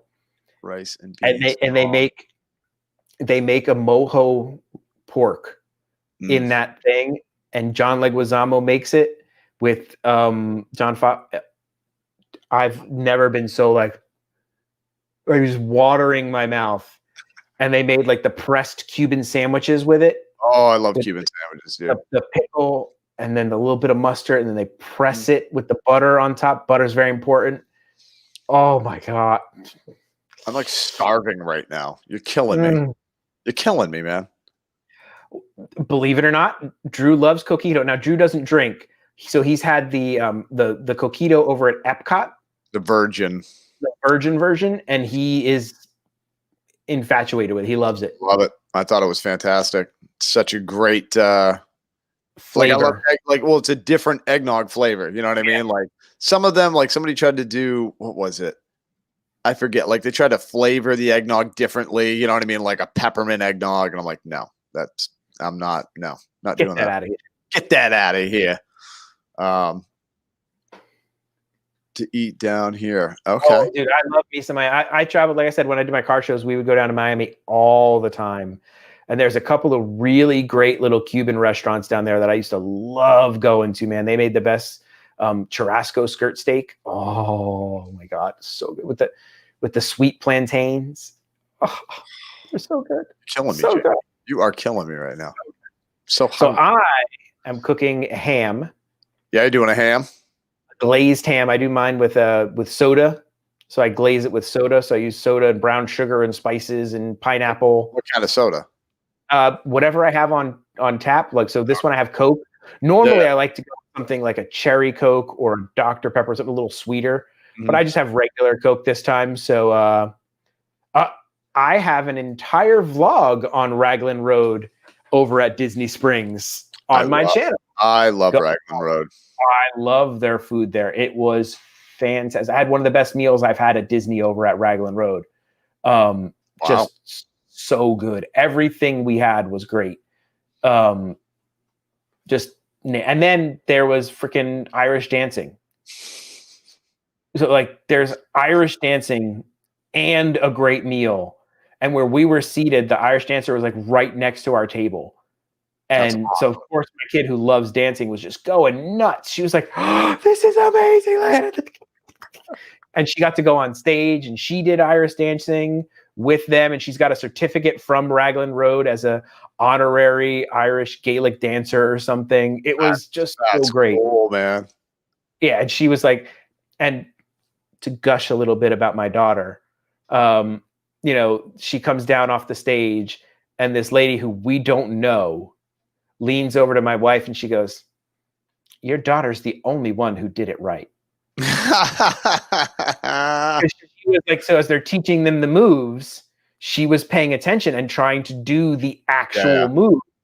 And she did a pretty good job. And this lady's like, your daughter's adorable. And she's the only one who actually did the moves right. You're like, yep, that's what I taught her. My daughter, she got none of that from me. Yeah, but she got it. That's all that matters. That's all from the wife. Yep. No, Jamie, you got moves. Come on now. Oh, bad ones. No, but they're moves. Yeah, I didn't say they were good. I just said you have. So I'm making that, and I'm making deviled eggs. Do you like deviled eggs? Love deviled eggs. Oh, yes, I love it. I love it. I love it. Love deviled eggs, man. So good. Oh. There is a place that one more time over here near my house that we need to go to. It's like a little. It's called Chroma, and think of it as tapas, but not Spanish. So it's little small plates that everybody can share, or like a bunch of them for your meal, and they make an amazing crab top deviled egg, which we get every time. So they took a little lump crab right on top of the deviled egg, and it just takes it to like an 11. Yeah, I've never even heard that. Never even heard of putting crab on top of the egg. No, never heard of it either. And the showstopper for me is Brussels sprouts, but they're roasted and they have a char on them, and they do them with a soy miso glaze. It's like a sweet like glaze with soy and miso. Dude, I could legitimately eat just bushels of them. Well, they are my 100% favorite dish over there. Wow. And they're so good. And you know, people like Brussels sprouts, really? No, Brussels sprouts are good. They're good. As long as they're cooked right. They smell like feet. Yep. When you cook them, your entire house will smell like feet. But taste like heaven. They taste amazing. I'm trying to see if I have the picture. Yep. Because of course, I Instagram everything. Of course, you got to this day and age, dude. You got to do that. Let me see if I still. Oh my god, where are they? We were just there. I know I took a picture of them. Seriously, Oh, it's gonna kill me. Did I delete it off my phone already? Oh, it's gonna kill me. I don't think I have it because I got it ready for a vlog, and I think I transferred it. Oh no, I do have it. Did I take the Brussels sprouts? I didn't take a picture of the Brussels sprouts. what? Dude, we ate them too fast. I was gonna say, yeah, you didn't even have time, man. They just come. Dude, I didn't even let them get to the table. Like I was like, those are mine. Give me those. Those come to me. Just put them in a funnel. The lady goes, where do I put these? She's like, what seat do I put this at? I'm like, this one right here. Right here. Or we'll have problems. That's what Jamie said. Yeah. Or we'll have to get 2 of them because they're that good. Okay. I'm down with that, man. Lord. If you cook them right. Yep. Oh, that looks beautiful and delicious. Yeah. The plating is amazing. Yeah. So it's smoked paprika. Mm-hmm. And then they put the cream, and it's so creamy the way they do it. Like it's perfectly creamy. And then that top is like a little dollop of crab. Oh, that is awesome, dude. I am down. Yeah, it's literally my favorite restaurant here in the area. Yeah. I could eat all the time. And I mean, it's not cheap, but it's not crazy. That is a deviled egg, Lorna. That is a crab top deviled egg. Oh, so good. And I'm making deviled eggs. I don't have any crab, but I'm making deviled eggs for tomorrow. The secret's pickle juice. Did you know that? Did not know that. Yeah, the secret to getting a really good deviled egg is to use the whole relish if you want. But if you want to keep that really smooth, creamy texture without little bits of things you're chewing on, you use the juice from the pickle. Okay. Sweet pickles. I know you don't like sweet pickles, but use the bread butter pickle juice. Okay. And it just takes it. Boom. Kicks it up a notch. Turns it up it turns it up to 11. Yeah. Your cousin from Boston. Your cousin from Boston. All right, people. It's 11 o'clock. Oh my God. I can't believe it. And you guys have stuck with us this whole time. It's almost 3 hours. This is a marathon. Holiday spectacular. We went spectacular. We showed you the video. We're not going to play it again. I can't do that again. But thank you once again. If we don't see you guys before Christmas, which we won't, Drew will. He'll see you tomorrow. Maybe I'll be in the chat, so I won't see you, but I'll talk to you maybe. Merry Christmas to all of you. Drew? Yes. Merry Christmas, everybody. Jamie. Have a great one. Everybody, like we said, we miss you. That video will be up eventually. I may have to re-edit it because Power Matt had an amazing to just add it with the eye roll at the end, and I may have to do that and re-upload it.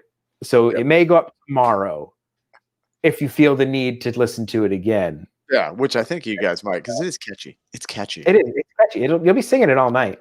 Yeah, it's catchy. Whose idea was this? Yeah, you'll be singing it all night. Yeah. But you guys know where to find us. Yes, you do. True. Yes, Jamie. The only way to live. There's only one way, sir, and that is in the moment. And that guy does not do outros. So that's it, guys. Merry Christmas.